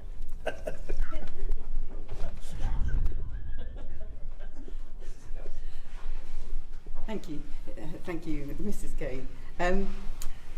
Where do I think the island is on this? We're behind the drag curve, sadly, and we could and should do a lot more. But actually, one of the opportunities with the economic strategy could be that some of the 100 million pounds that the Isle of Man government is looking to invest to leverage another 900 million of business funds might be to create that critical mass of expertise and professional support so that we can deliver green energy into homes or build windmills or put solar panels on the post office roof.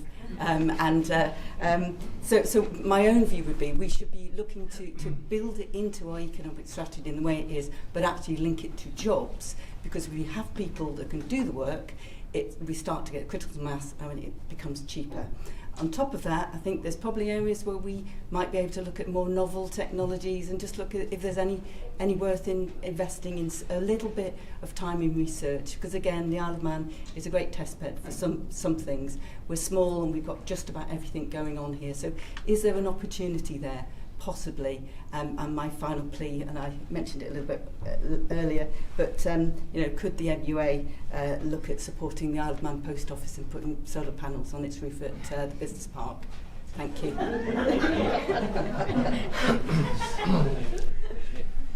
Miss August-Hanson. I love that response. I actually agree. I think that sort of having a look at exponential technologies and seeing whether or not perhaps we can actually use the Isle of Man as a test bed. I think that's a very, very good point. The Isle of Man has been used as a test bed for a variety of things over the years, including, say, for example, Silver Line, which I'm sure that we all remember, then went out in the UK. It was a great test bed for that, though I'm sure that there are many, many other different industries, many other different things that we could do on the Isle of Man. My previous voting history, I think, most probably will answer your question quite well on Hansard. I have always believed and have been in favour of as being as ambitious as possible. Personally, I've got an electric car. Our household only has one car, and I'm in the process of moving to a house with solar panels as well, because I do believe in this. You know, basically to try and sort of reduce my own family's negative impact on the climate. But with the Climate Change Transformation Board, which you'll know, but the action plan, I think that provides us with an opportunity to hold the board to account, but also to critically ensure that it has what it needs to actually work, and ensure that the policy development and all of the things that are actually needed in order for it to be successful with that action plan are there and available to it. Not all of the Climate Change Act has actually been commenced yet. I would love to see that piece of legislation commenced. I made amendments to it with the Department of Environment, Food and Agriculture, and with Minister now, Paul Moulton, who actually brought it through Legislative Council. I do believe in what it is able to do, but I would like to see it actually doing the things that it was supposed to do. I think one of the biggest challenges that we face with things like wind power is the marine legislation. That's going to be a massive issue over the course of this administration, and it needs to be dealt with as soon as possible. Thank you very much.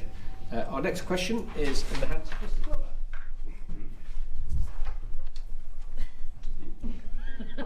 Come forward. Guru Mayad Lauder. Listen to, and thanks for your time today, everybody, as well. I've listened to all the radio interviews and the other hustings, and there seems to be a wide range of views in here as to what the role of an MLC is, as well as amongst the candidates. So my question is building on Douglas East, MHK's question, Joni's question. Would you work in a department, and if so, which department, and would you work on a committee, and what would your preference be there as well? Okay. Starting this one off is Mrs. Jenkins. Well, the Lisvane report recommended fewer members in departments to ensure that committee members are not conflicted, and I actually see my skill set as being more appropriate to scrutiny committees. I do believe that we need a very robust system of scrutiny because of our system of independence rather than political parties. I think being a member of department, I would have to be persuaded why my particular skills were needed before joining a department. And even then, I think that MLCs should be limited to roles outside of policy setting. I can see the advantage of an MLC following a piece of legislation through a department, and I think it fills the knowledge gap and it improves the MLC's understanding. And likewise, I can also see the benefits of an MLC being in place to provide continuity for a department over, for instance, the general election period. And I think we all recognise that sometimes circumstances prevail that necessitate an injection of extra support. And that's where I'd stand. Thank you very much. Mrs. Kinnish. Thank you. Working in a department, I recognise the contribution of the Lisvane report and identifying potential conflict of interest and recognising that we should really have a separation of powers.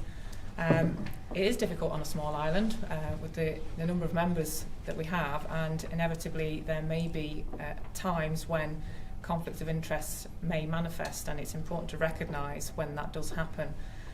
I wouldn't be averse to working in a department. I can see that there could be advantages to seeing something develop from the beginning, because then you have the very best view of something.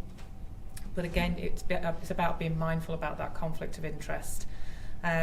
Which department I would work in, I think it would be dependent on where my value and my skills and experience are best placed. I've certainly got experience within education and health, but of course I've worked in the Cabinet Office and I've worked cross-departmentally, so I think I've got quite a transferable skill set. But speaking from the heart, I think education probably I would enjoy.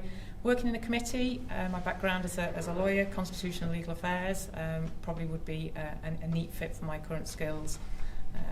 Yeah, thank you. Thank you very much. Mr. Keenan. Thank you. For me, obviously, first and foremost, I think there'd be some departments which I don't think it would be right for me to be in. In terms of what I'd be in, a department, I think once the Timble family is established, if you like, between the Keys and Legco, I think the most important aspect is just to get the best skill sets across where they're needed. So if there's something that somebody could bring, I think that's good if they are on that department.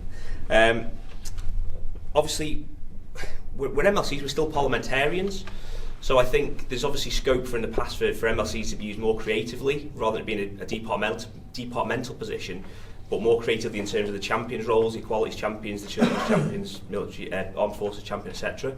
So I don't think it needs to be as prescriptive as whether it's a department position. I think there's other avenues in which MLCs could be utilised. In terms of me in a department, as I say, I can see the value of being in one. I think you can provide scrutiny on the job, if you like. I think when scrutiny elements talked about, it's often framed as being a retrospective process. I don't think it needs to be. I think if MLCs can be involved in the discussion, not necessarily driving it or voting on it, but if they can be involved in the discussion, if that results in a better piece of work coming forward, I think that's a good use of MLC's time. Me personally, if I was asked, I'd consider it. If I thought it was a department I could bring value to, I would be willing to do it. But equally, I'm not sat here desperate to get onto any particular department in particular. Again, it's the big question. For me, does it again need to be as prescriptive as being a member of a department? Could it be more, it was touched upon before, I think, project-based? If there was, I know there's obviously the strategic partnership between DOI and Desk at the minute. Could an MLC be utilised in terms of a one-off project rather than necessarily being an actual member of the department? Thank you very much. Mr. Reid. I've already said I'd be very keen to give back to the island and use my expertise, whatever you thought that was, or is, to support our strategy and future. So, I would lay it bare to you and say, you've seen my CV, you've heard what I've got to say. You probably would be a better judge of where you think I could be utilised in terms of departments or committees.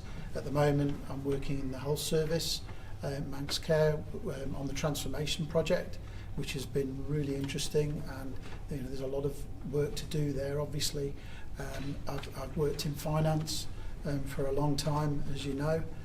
So Treasury is an obvious place, but I've worked hard on employment and bringing roles to the island and creating sense of excellence. I've also worked extensively on managing estates across multi-jurisdictions, where I've been the property person go-to in terms of transforming that estate, but also in how we manage those estates over 9 or 10 international locations.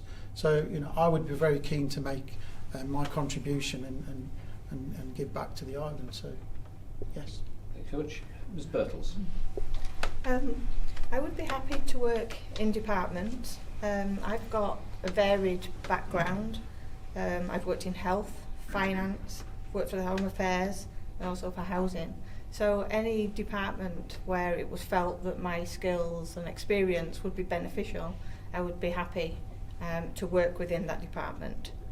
As for committees, I'd be more than happy to get involved in committees if it was felt that I had any knowledge or experience that would be beneficial to that role. Thank you very much. Mr. Clueit. Committees, yes. My preference would be any of the policy review committees or constitutional committees. Serving in department, I would say no to if I were to be asked to undertake a decision-making or voting membership. Okay. I'm also uncomfortable with the idea of an MLC going into a department solo. I would want an MHK there as a backstop, especially when it comes to policy. I don't think MLC should be leading on policy. Yes, again, if I could maintain enough independence to scrutinise. I'm troubled by the inability to speak out or vote against a department that you may be associated with. So, and obviously part of the negotiation would be coming up with a memorandum of understanding so that I could speak out on specific issues that I feel strongly about. I would also prefer temporary assignments to process or legislation or policy or whatever through a department, and potentially multiple departments, because an awful lot of stuff that we deal with affects multiple departments, and I think it's useful to have somebody that can go between them and work to make sure that all of the issues and all of the things that affect each other, or the other areas are covered as well. But I'm also cognizant of the fact that we're a small jurisdiction. Except for defence and foreign affairs, we have all the same functions of state as the UK and any other country. There's an awful lot of work that needs to be done and very few people to do it, so we can't be too much on well, I ain't going to do that, that's not my job. Thank you. Thank you. Mr. Brumby. Yeah, I already stated earlier, I regard committees as being part of the scrutinising and delivering of past legislation, so I have no problem with that. I originally said no to getting involved heavily in the policy because they're not accountable directly to the general public, but we are, I suppose, voted in by proxy in a way, and for the island to get the best out of me, or the government to get the best out of me, yeah, the more involvement I have, the better. I've got expertise in anything land-based, and that area is going to become more and more important going forward with climate change, and food production is becoming hugely important in our temperate climate. I've got green energy, small business and business startups are the area I bring the most expertise to. And yes, I wouldn't go into a department as a policy leader, as a helper, but ultimately all policy is not from an individual, it's at the will of Tynwald, and I don't think an individual can, make the policy as such. So I'd be reasonably relaxed on that. Thank you. Mr. Prictor. As they say, not my first role, but open to offers. My first thing is I would actually pick a company if I could see where I could add benefits such as DHSC on the single client record. My skill set could help that or enable that. The same as climate change. To me, everyone wants to do it, but no one wants to pay for it. I could help you fund it. I could get funding. I would help you sort the funding. That was somewhere what I could do. But would I want to work permanently for a department? Probably not.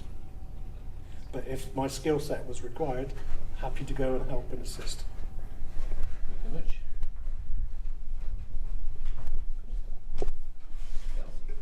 Thank you, Mr. Speaker. Thanks, Mr. Glover. Interesting, when we were doing the hustings for in November 21, I think I was very firmly I would not become a member of a department. And funny old thing, immediately after being elected, I was asked to become a champion, a member of a statutory board, and a member of a department. Now, in all those conversations, I was really clear, and in fact, quite a few people have said it, it's where we can add value, where we can, it's not about us wanting to make the policy, it's where we can add value. And in particular, the Armed Forces champion was sort of a bit of a no-brainer because of my background. Vice Chair of the Isle of Man Post Office was linked to my ability in the engineering and logistics rather than setting policy. And in the Cabinet Office, I was very specific about what I could or couldn't do. And interestingly, the two areas that I was nominated for or asked to do was immigration policy and planning policy. Quite interesting that actually it's dealing with the mechanics and the office and mechanics that bring forward, and then making sure that it stays on the rails for the overarching policy that actually comes from the Minister or the Council of Ministers. So I'm really comfortable that currently working in a department and on boards and as a champion still fits with the role of an MLC. I just need to make sure that I don't do so much that I actually don't give time to the main role of the MLC, because you can work on scrutinising from within, and I think Conor mentioned that, and other people said, well, being involved means that you can challenge from within as well. Thank you. Ms. August-Hanson. Thank you. I've kind of, as I've said in my opening statement, worked on a number of different departments in a number of different capacities, so it chimes quite well with what Conor was saying, I think, a little bit earlier about project work. In this administration, I've worked with the Department of Environment, Food and Agriculture on an MOU basis. So I'm not part of the department meetings. I don't go into the department, but I work on their legislation. And if I'm re-elected, the minister's promised me that I can work on their Brexit regs. But in the Department of Health and Social Care, I don't have a vote, as I've said earlier. I bring all policy matters regarding legislation through to the department for the MHKs to actually take decision on. They would then scrutinise me and the team and how that kind of works and how things have been sort of worked up and change how things are perhaps perceived and options that are available. And that has kind of come from right at the start of this administration. That approach to it has come simply because working with the Department of Home Affairs and working on the Post Office, I had to learn quite quickly that actually policy really wasn't where I felt that I sat. That I found an easier way of doing things for me was to step back from the Department of Home Affairs, but then still work with the Department of Home Affairs on bringing their legislation through in the same manner that I'm now working, but sat with the DHSC board. I do scrutinise, challenge, and I do have sort of an input, but again, I wouldn't have that vote. Which I think is quite crucial because it just isn't my place. The primacy should always sit with the House of Keys, and I feel quite protective of that. Thank you very much. Mr. Craine. Thank you, and thank you for the question as well, Mr. Glover. Yes, there are indeed a wide range of roles and a wide range of views on it. Would I work in a department? When I entered Legislative Council 15 months ago, I was asked by the Chief Minister what I would do, and I said I was very uncertain about that so many MHKs had said that it was not appropriate to be in a department and working like that. And I was asked in particular were there any departments I thought it would be difficult. I said at the time that Cabinet Office would be a difficult one because I had been involved in making comments on the Eastern Area Plan and the way it didn't match up with the reality of population. So I'd been conducting scrutiny on that, if you like, from outside. I think my position now has moved on in 15 months in Legislative Council and seeing how some of the other members of Legislative Council have participated in departments in varying capacities. Yes, I'd be quite relaxed about it. I would work in a department. I'd not be happy to be a full member of a department sitting in on making policy decisions. That's clearly not the job. It's not what I got the mandate to do. Which departments would I be willing to work in? I think most of them. Health and social care is the one where I feel least connection in one sense. But in the other areas, as a geographer with sort of university experience covering everything from industrial location, I even did units on medical geography and the spread of diseases. But as a geographer, you're used to coming fresh at evidence and so on. I think the crucial thing is that MLCs are able to fulfill their job descriptions, that they provide a resource, they provide a voice of experienced life, they promote, examine and scrutinise legislation and scrutinise government input and through debates. So I would be happy to be involved or on any of the policy review committees as well. Thank you. Thank you very much. We turn now to our next question, which is in the hands of Dr. Hayward. I'll wait for you this time. Thank you. As politicians, we're constantly under scrutiny from the public. If you're elected, you become a public-facing representative of the world's oldest continuous parliament. Is there anything in your past that, if it was to become public knowledge, would make headline news and would cause reputational damage to Tynwald? And have you thought about how you'd handle that situation if it happened? Okay. First on this one is... The same applies. First on this one, Mrs. Kinnish. Thank you for the question, Dr. Hayward. I think actually it was a question I probably did ask of Dr. Hayward when I was speaking to different MHKs and a couple of others, was about the level of scrutiny from the public in undertaking this role, because I think that's a really important thing to come to terms with, that you will be scrutinised. I do think the MLCs are not under the same level of scrutiny as the MHKs. Looking at skeletons in the closet, in fact I think Mr. Speaker had said something like that, is there any skeletons in your closet? What I would say is I have been a teenager, I have enjoyed my life, I am grateful that Facebook didn't exist in my younger years, but I don't think I've got anything that I would cause any harm or shame or bring public service into disrepute.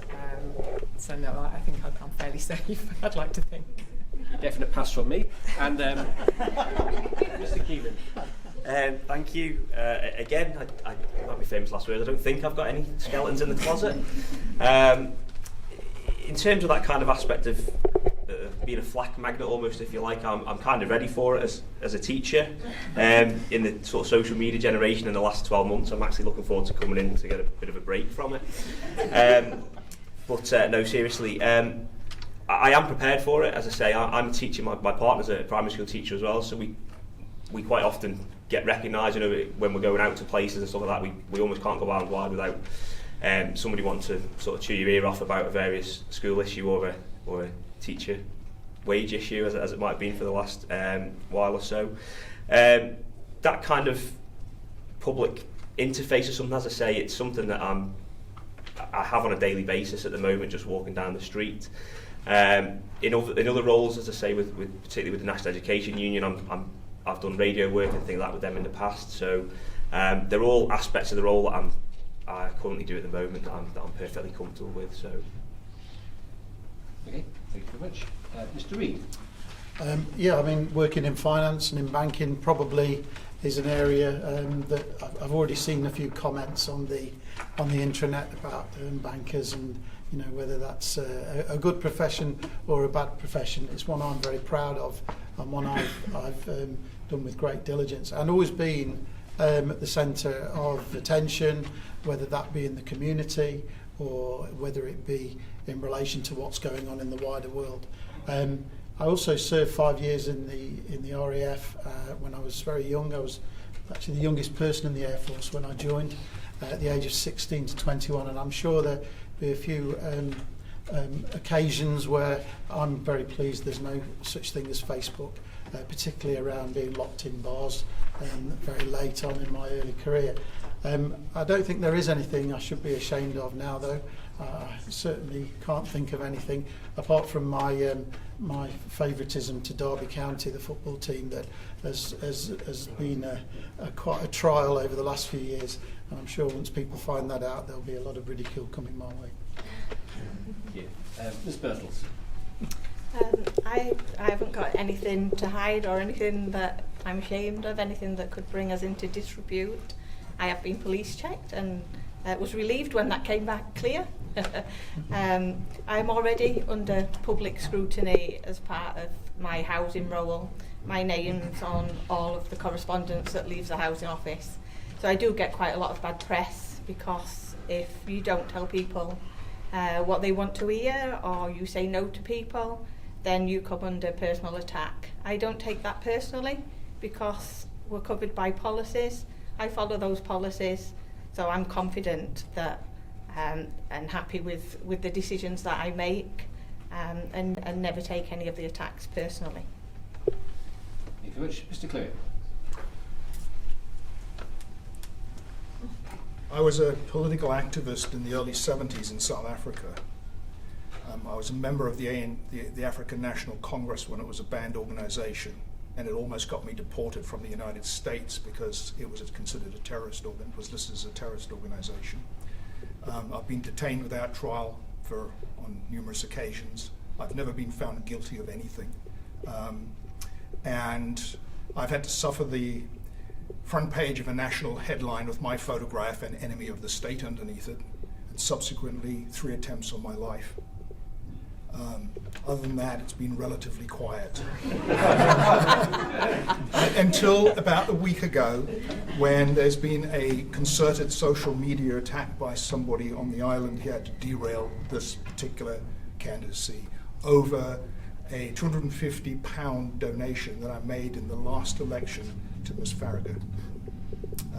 But I am not ashamed of anything. I'm proud of what I stood for, what I stand for, and I do not think it brings any shame to Tim.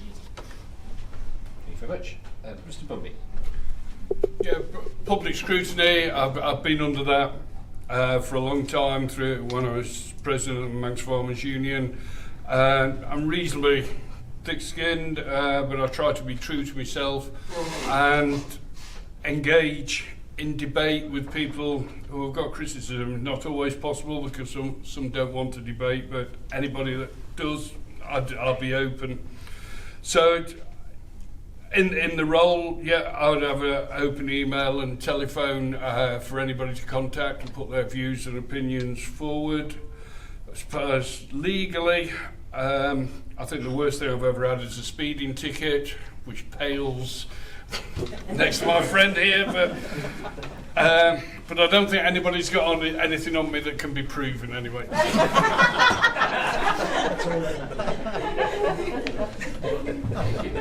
Mr. Prictor. Definitely nothing to hide. Never been convicted. I've never been traced or tracked. Yeah, that I know of, yeah. I'm open. I'll talk to anyone about anything. But I don't use social media, thank God. I do see it. I do hear it, different things. I've started to hear things about MLCs. I listen to what they say about MHKs, but it doesn't bother me. If someone wants to come and talk to me about it, happy. Mrs. Kelsey. Thank you, Mr. Speaker and Dr. Hayward. As I said before, I'm not very interesting. Sadly, much as I would love to have a more interesting path, not quite as interesting as Mr. Clueit. I think that sounds quite stressful. I don't have anything that would bring the House or Parliament into disrepute. And as far as public scrutiny is concerned, I've been a public servant or had public roles for the majority of my life, and if somebody wants to take issue with me, I'm always happy to chat with them about it and understand their point of view. But it can be hurtful, so I am aware that it's not easy, and I just need to make sure that I've got some support around me if it comes my way. But no, I'd be happy to be scrutinised and talk with people. Thank you, Ms. August-Hanson. I think there needs to be quite a clear delineation between scrutiny and what I suppose I understand of the word scrutiny and what we can sometimes receive. Scrutiny is supposed to be constructive, in my opinion, examination, constructive criticism, or alternatively praise, where it's warranted. I think sometimes some of the things that crop up on social media can be quite brutal. And I think that sometimes some people, not all, by any stretch of the imagination, a very small amount of people, forget that human beings are on the other end of this. And I think it's quite important that those individuals are reminded that they are human beings on the other end of this.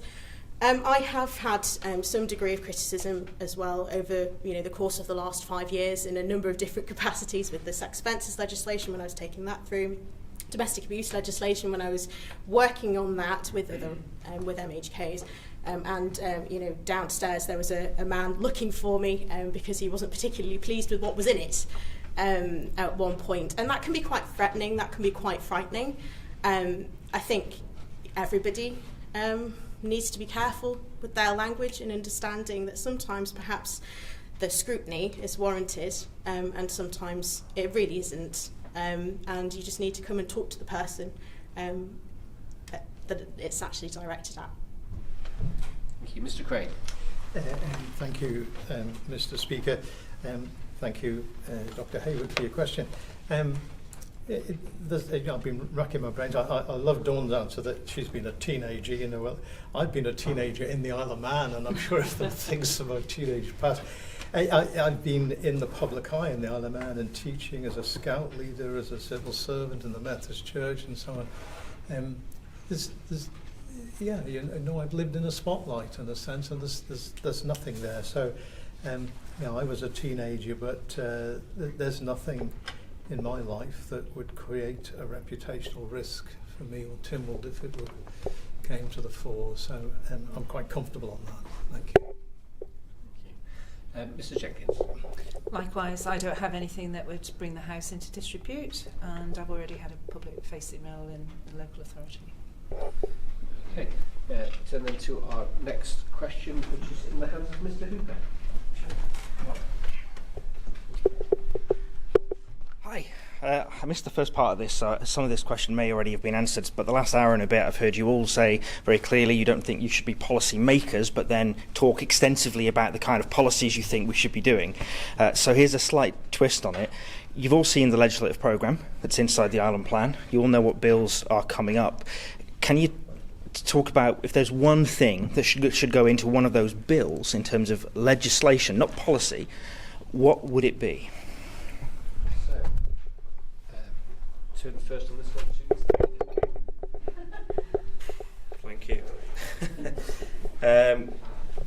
So, I think for me, obviously, just trying to think about that one, would be, I would like to see a new education bill come forward. Obviously, it's being done through this kind of form of Education Amendment Acts and things like that. For me, I did have it memorised, but I've forgotten it now. I think it's Section 2, I think, on the Education Act. I can tell you the page. I think we need to improve provision for students for out-of-school education. I think some environments or some students aren't suited to an educational establishment, if you like. I think it needs to be easier for them guys to go and access perhaps work placements, work experience placements, things like that elsewhere. I think from the student's perspective, from a parent's perspective, from a guardian's perspective, but also from the school's perspective as well. I think schools are an evolving place, and I think at the moment the legislation is not evolving with the societal changes that are happening at present. So for me, that idea of educational provision outside of school establishments or education establishments would be something that I think needs to be looked at a little bit more. Thank you very much. Mr. Reid. Yeah, I mean, for the past 14 years I've been quite keen to see the insolvency changed on the island in the way that we actually do that. And, you know, without being too critical, you know, we are pretty much out of date with other jurisdictions now. And it's something, you know, that I've probably asked most of the chief ministers and most of the MHKs that I know around whether that could be modernised and brought up to date in a better way. So I'd be very keen, you know, to see some modernisation there to allow us to be more competitive as a jurisdiction, but also to allow you know, financial organisations on the island to operate in a better way, and also to help where we're actually in double taxation agreements or where we're in agreements with other jurisdictions to be able to support them better in the way that we actually transact. So that would be the big one. The only other thing I would add is, you know, we're talking about strategy and decarbonisation, and I am really keen to see more of the House that I've talked about already in supporting the strategic imperatives that we've got. I actually think they're very urgent, and you know, it would be excellent to see more of those housed built into what's coming through, you know, the legislation and the amendments. Thank you very much. Ms. Birtles. An area that is very close to my heart is fostering and adoption, and I would really like to see this reviewed. Having personally gone through the fostering process, I found it to be very traumatic, I would describe it as. And I think on the island there's a shortage of foster families on the island and adoption parents. And I think that is largely down to the process. There's a lot of looked after children on the island that are needing to be placed within a loving home, and I think we're restricted to the people that we attract due to the process. I personally would find it difficult to recommend that if somebody wasn't absolutely desperate to become a foster parent or to go through the adoption process, I would find it impossible to recommend that as is. Thank you very much. Mr. Clueit. On the upcoming Housing Communities Bill, I'd like to see a couple of things included. One is to outlaw gazumping, which is a huge tax on every property purchase and sale on the island. In the United Kingdom, it costs the the market about £1 billion a year at least, and it's quite significant here as well. I'd like to see upgraded building regulations, substantially upgraded building regulations, and I would like to see the government issue a £500 million housing bond to build 1,750 social and key worker houses over the next 5 to 10 years. The houses must be the most energy and carbon efficient possible, be multi-generational communities built on brownfield sites, or on the edges of communities that already have amenities. I would also like to see, I'm not sure where this fits in, a thing like that, the enactment of an Offences in Public Office Act. There was recently a case of Douglas Borough Council where somebody was apparently seeking to profit with their friends over condemned property transactions. When it was apparently reported to the police, it turns out there's no law against it. That's unconscionable. We hold ourselves out as a beacon of international probity, and such a law would certainly enhance our reputation. Thank you. Thank you. Mr. Brumby. Yes, to answer your question in a specific way, out of the primary legislation that's current forward, looking at the animal welfare bill, I've spent all my life caring for animals and could rightly be prosecuted if I cause pain or suffering to animals, and transferring this onto companion animals, etc. Yeah, I completely agree with. Once you own an animal, you have a responsibility for that animal's health, welfare and behaviour. But I would just question in that legislation, there is a proposal for animal abusers registrations. It's similar to a child sex offenders registration, etc. But it does appear as though you would go on that register from the outset of a complaint, which means a vexatious neighbour or somebody could get you put on that, rather than at the end of the process, you've got to be proven guilty to go on the register. Thank you. Mr. Prictor. Yeah. Regulation of surveillance bill to enable the police to have access to electronic gadgets upon arrest. Being head of IT for Santander worldwide, mobile units around the world are a pain to everybody if you can't access them. Legally, you're not allowed to.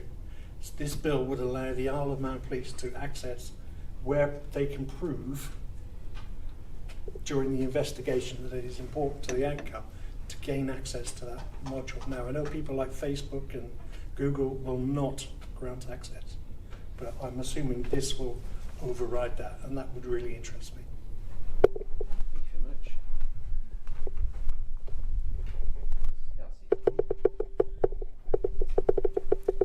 Thank you, Mr. Speaker, and thank you, Minister. I suppose for me, the one that's most interesting is one that I'm more closely involved in, which is the vapour products bill that we're hoping to bring to Tynwald in the next couple of months, or to the houses in the next couple of months.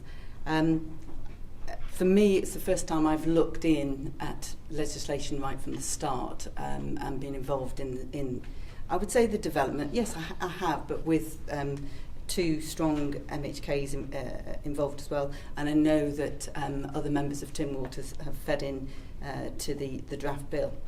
The key thing to me is to make sure that we make it illegal to supply to under 18s. You know, the vapour products should be there for people coming off or trying to stop smoking. They shouldn't be an additional social product that they seem to be at the moment. But what would I like to see in the bill? Realistically, because of the timescales, we're quite tight in what we can deliver at the moment. But I do think that both House of Keys and Legco need to be clear on what the intended or unintended consequences are of the bill. We really can't criminalise responsible businesses because they're providing something that, if they're providing legally, that becomes it shouldn't become a bad thing, basically. However, we need to be able to develop that act in future so that we can adapt and amend and improve but that would be for future years. So that's what I would be involved in. Thank you. Thank you. Mr. August-Hanson. Thank you. I sort of declare an interest, I suppose, in that I'm on the Council of Ministers Legislative Subcommittee, so I've been working with that committee to track but not manage legislation across government. So I've probably helped a hand in creating that plan that's actually gone into the Island plan. So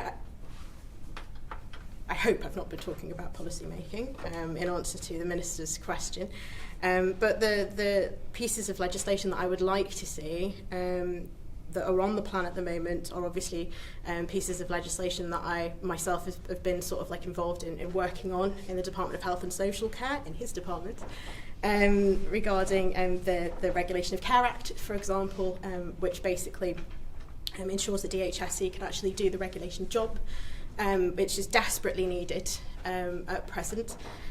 Human fertilisation and embryology legislation is a private member's bill that I had been working on. I would like to have the opportunity to be able to bring that through, and part of that is providing parity for same-sex couples to register the birth of their children, which I've been quite passionate about, but it is DHSC policy, and that work has been gone through targeted consultation with the Department of Health and Social Care, Public Health and others. I think that the most important pieces of legislation actually that will have a massive impact on the Island Plan legislative plan aren't actually on that particular plan. The marine legislation, for example, that needs to be done for the wind power, for between DOI and DEFA, and all of the legislative work that needs to be created in order to ensure that we have proper health and safety, etc. provisions in place before these things come in. All of those, I think that, and also the immigration rules following Windrush, and also the digitisation of immigration over in the UK, that will have a massive impact on us here on the Isle of Man and the work that needs to be done there. Those aren't on there. Animal welfare, mental capacity. Sorry. Mr. Craine. Thank you, Mr. Speaker. Thank you, Minister Hooper, for the question. The work that I've been on, I want to pick out legislation on the legislative programme from the work I've been involved in. On the population rebalancing select committee, where I was on that along with the chair, Dr. Hayward, and Minister Thomas. We've put forward 15 recommendations which will be discussed in at the April Tynwald. It's clearly a work in progress, and some of the areas that we've been working on, we're already seeing impact on various aspects of government. So last month's budget, for example, the maternity allowances, which we identified had not been increased since 2011, were raised by 16.8%, clearly well above inflation, and that's a good tackling. So we've seen areas coming to fruition. In the legislative programme, we've got the Employment Amendment Bill, and it's bringing in shared parental leave, and I'm keen to see that come to fruition in there. It's overdue, and that would be good to take forward. I've mentioned before the Housing and Communities Bill, not yet drafted, but that has some vital areas on housing that, as I say, will impact on both population rebalancing and on issues of climate change. I'm particularly keen to see that and the associated work on the insulation of houses, on the building controls. It'd be good to see the future homes standards being introduced in the Isle of Man, and that could be a means by which we move very, very quickly on preventing houses being built with fossil fuels, boilers and so on. So they're the areas I would focus on. Thank you. Thank you. Mrs. Jenkins. I've sat and watched LegCo for the last couple of months, and the Animal Welfare Bill, which is currently going through the clauses stages, I took a keen interest in this with my agricultural background, and I followed the petition of redress through the committee stages. I know we've got a high animal welfare standards across the farming community, and that this legislation has got to be carefully constructed as it encompasses companion and farm animals. And we already have a swathe of animal welfare regulations and cross-compliance in the farming sector.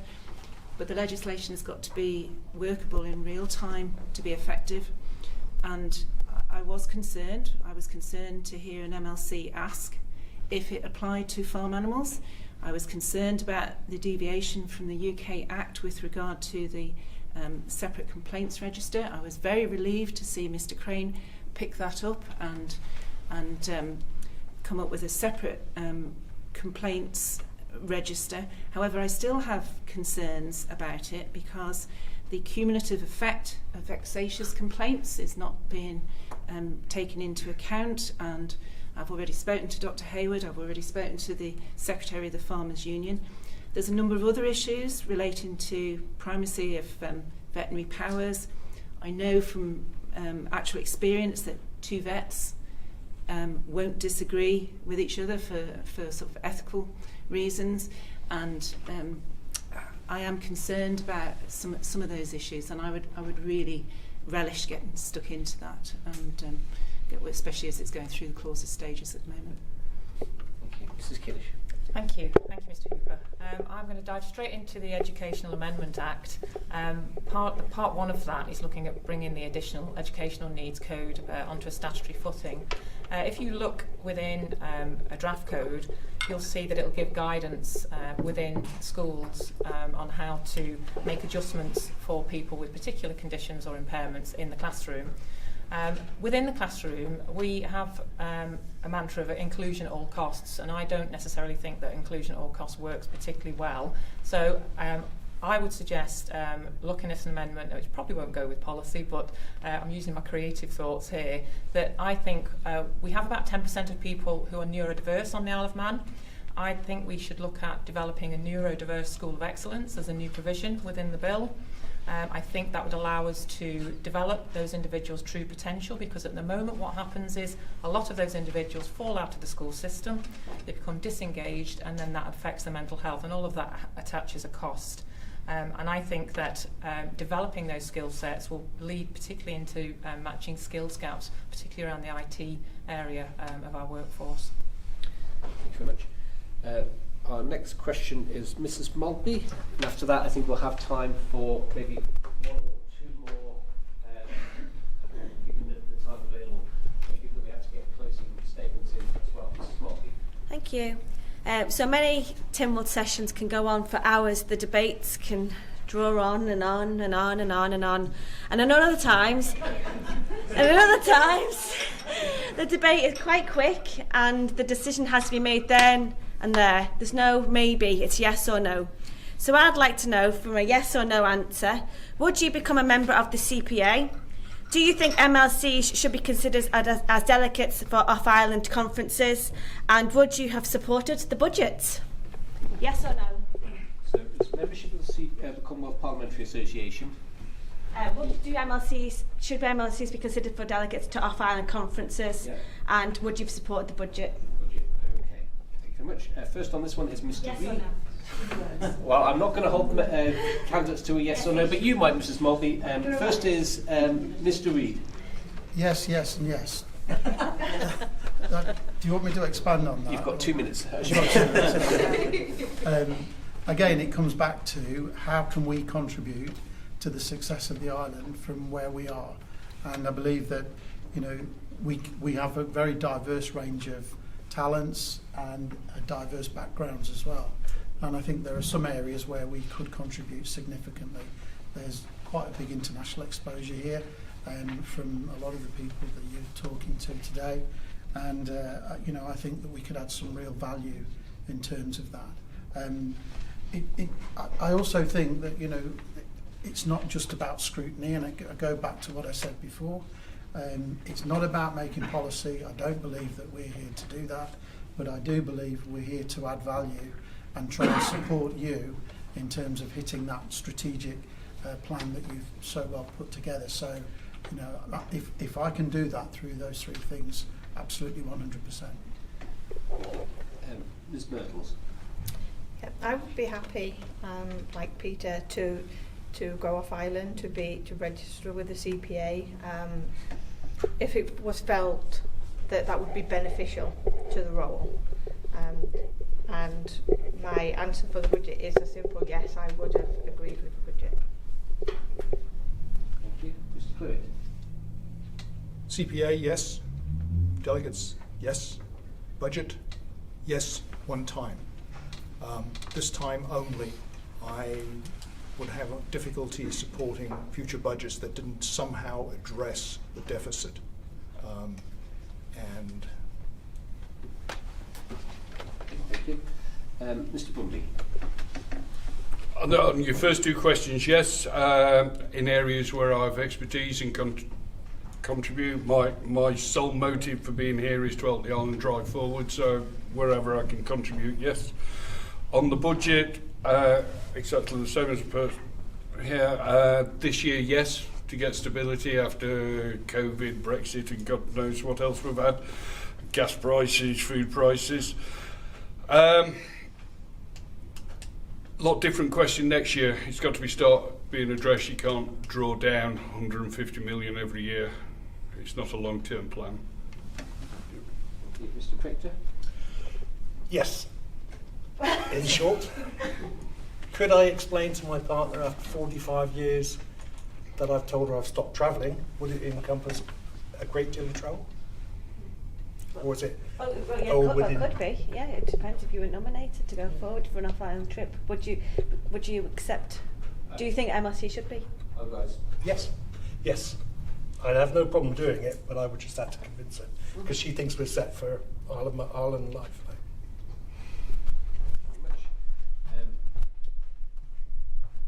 Mrs. Kelsey. Thank you, Mr. Speaker. Mrs. Maltby. CPA membership, yes, I'm obviously already a member, however, soon might be an associate member. Off-island conferences as a delegate, actually, I wouldn't volunteer. But if I was nominated or asked to go, then of course I would represent the Isle of Man and Tynwald. And the budget, yes, I voted for the budget. Thank you, Ms. August-Hanson.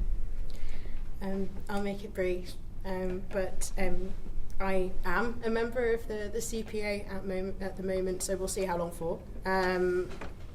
Regarding delegates, I have been. I'm also on the CPA Executive Committee, have been for the last 5 years as well. Regarding the budget, yes, I did. But with the CPA, it's very good for networking.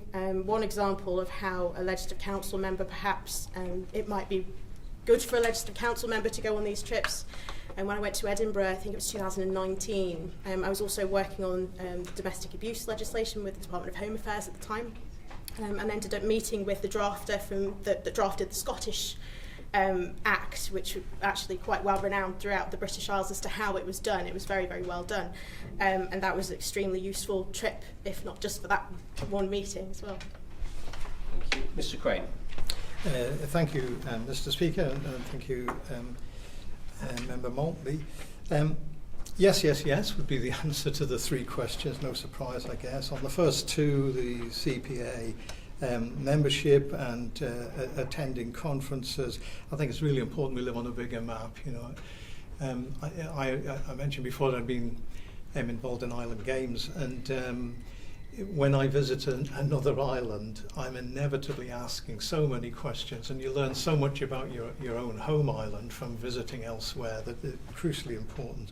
On the last one, the budget, you know, yes, I think the budget was a fascinating budget, really. We have an island plan, we have an economic strategy, we know where we're going, we're trying to double the gross domestic product, we're trying to increase government income by 200 million, develop the infrastructure, and grow the working population.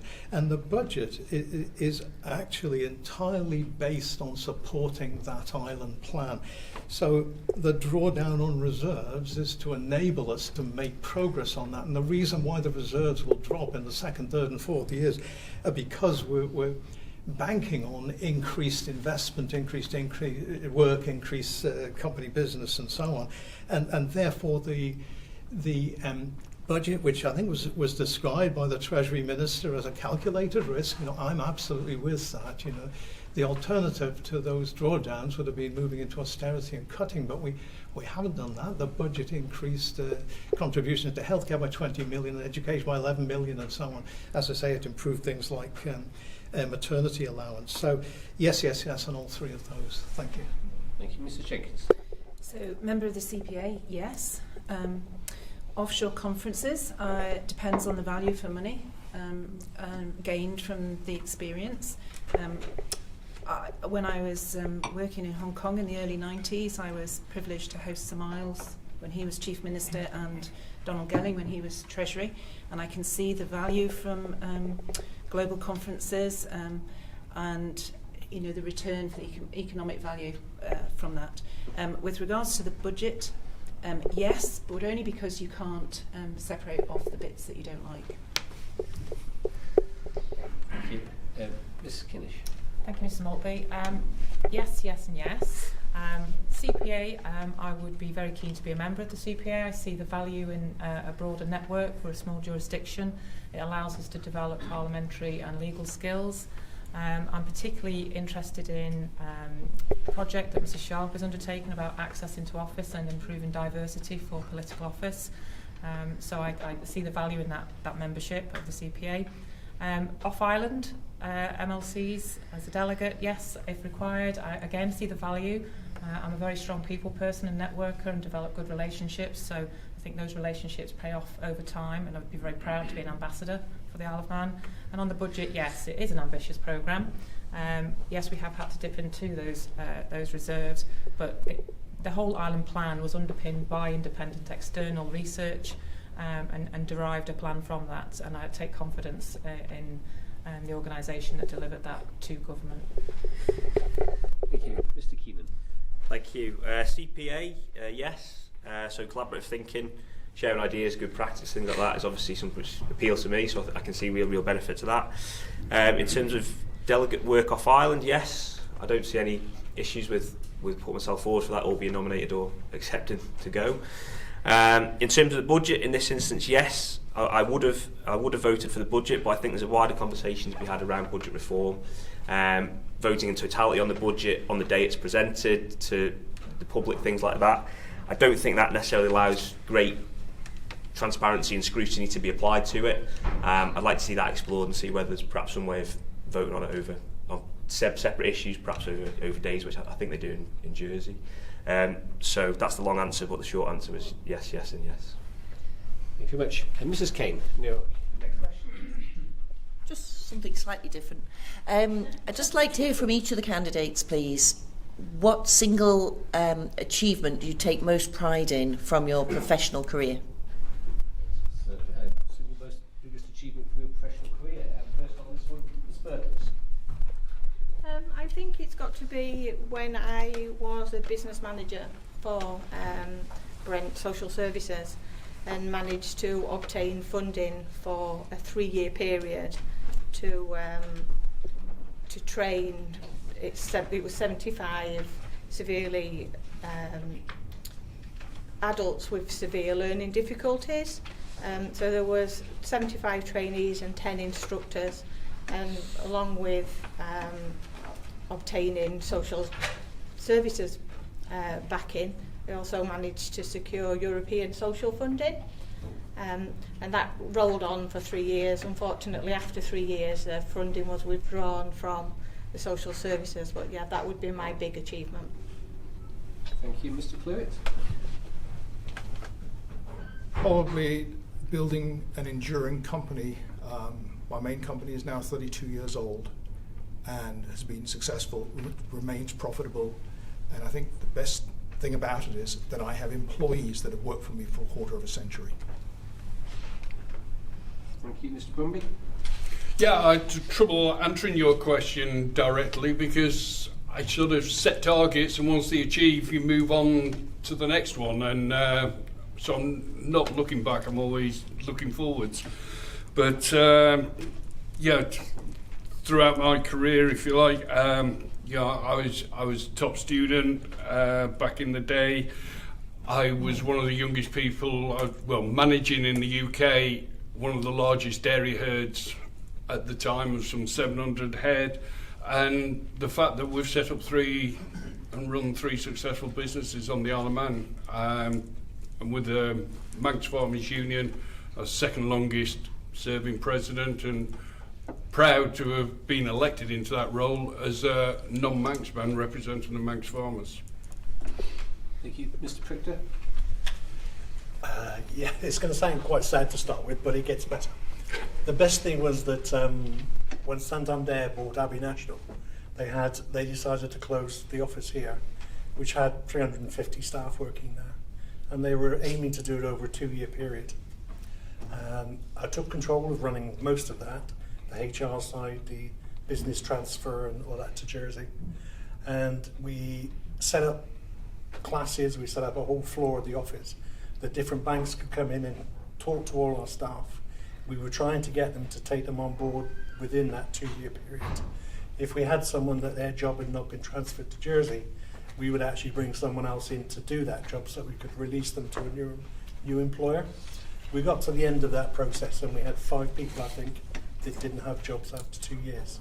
So it was quite a good thing at the end. Mrs. Kelsey. Mr. Speaker, Mrs. Craine. It's probably going to sound corny, but because it was probably less structured than anything else I'd ever done before, like applying for a job and being interviewed, I think being selected as an MLC 15 months ago is the highlight of my professional career, and it hasn't disappointed. Thank you. Ms. August-Hanson? Incidentally, I don't have a different answer from Mrs. Kelsey. This is, has been the last 5 years the most important of my professional life. I've thoroughly enjoyed working in here with this administration and with the previous administration, though there were trials in the previous administration. But my work since the start of this administration, if I was to pin it down, has probably been more important to me than anything else in my professional career, because we've managed to work on capacity legislation, bring it through, send it to the MOJ, animal welfare legislation with the MHKs over in DEFA, and that's now sort of with keys for those amendments to be checked by the House of Keys.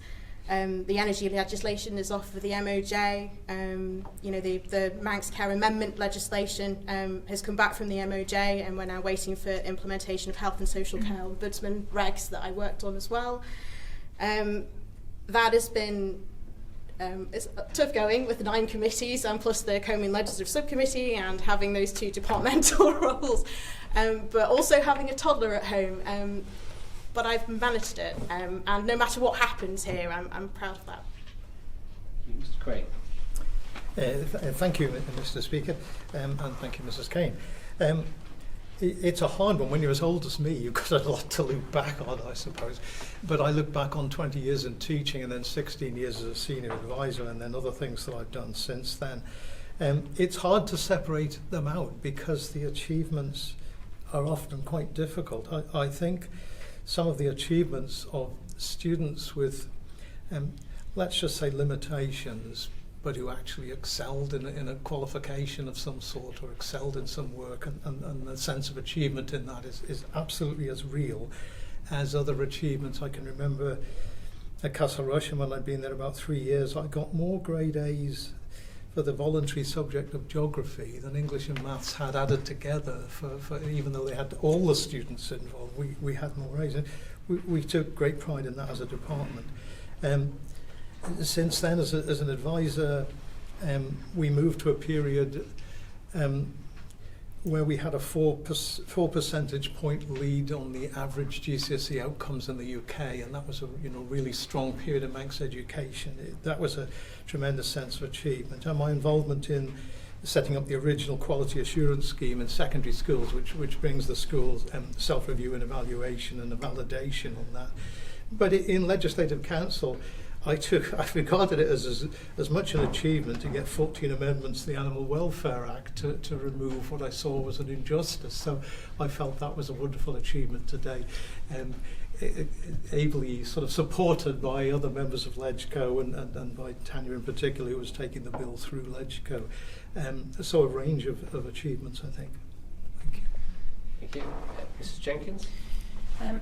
I suppose from a business point of view, achieving financial independence in my early 40s, but actually because I'm not very material minded, the work that our charitable organisation has done in conservation, which has brought about policy change in many countries with regards to single-use plastics, has been the highlight. And that was through the film A Plastic Ocean, which Sir David Attenborough called the most important documentary of our lifetime. And I think that's the standout for me. Thank you very much. Mrs. Kinnish. Thank you, Mrs. Craine. I think for me, leading on the successful implementation of the island's largest piece of social legislation to date, the Isle of Man Equality Act and all the underlying regulations, and drafting 3 codes of practice and seeing the difference that legislation has made in practice. So I'm very proud of that. Thank you very much. Mr. Keenan. Thank you. Obviously, life achievements, I think probably having children and things like that would be the biggest highlight for me. In terms of career achievements, I'm not sure how it will be interpreted really, but I don't really view as having a biggest career achievement sort of day to day, but my job involves like the kind of little wins, if you like, helping students achieve various things that they couldn't do perhaps the day before, the week before, the month before. So my career has, as I say, probably been a series of little wins rather than anything that I would highlight as a standout. One thing that did resonate with me when you asked the question, it's not particularly grandiose, I know, and it touches a little bit on what Mr. Craine said. A few years ago we had a highly autistic child who couldn't handle water at all, and over the course of an 8-week P block we actually had him in the pool swimming. So I think for me that would actually be one of my career highlights. It's not necessarily anything tangible or quantifiable on paper, but from a feel-good factor I think that would definitely be one of them. Thank you. And Mr. Reid. Yeah, I guess the highlight for me, I was awarded 2 fellowships, one with the Institute of Directors and one with the London Institute of Banking and Finance. And they were around the work that we've been doing on the island, particularly around introducing qualifications and supporting the NEETs programme and also apprenticeship programmes. And that sort of hit in 3 areas really, with the schools to offer UCAS points as an additional way of actually buoying up the UCAS points that children could get, or school leavers could get, once they moved on to university. For people coming over to the industry from other industries and actually being used in other institutes across the island. And thirdly, for those already in finance who were developing their careers, and we actually saw apprentices join, people develop their careers, and when you actually see the fruition of it, it's an amazing thing that you've actually been able to do something to support somebody else's career and their life. So that would be the thing I'm most proud of.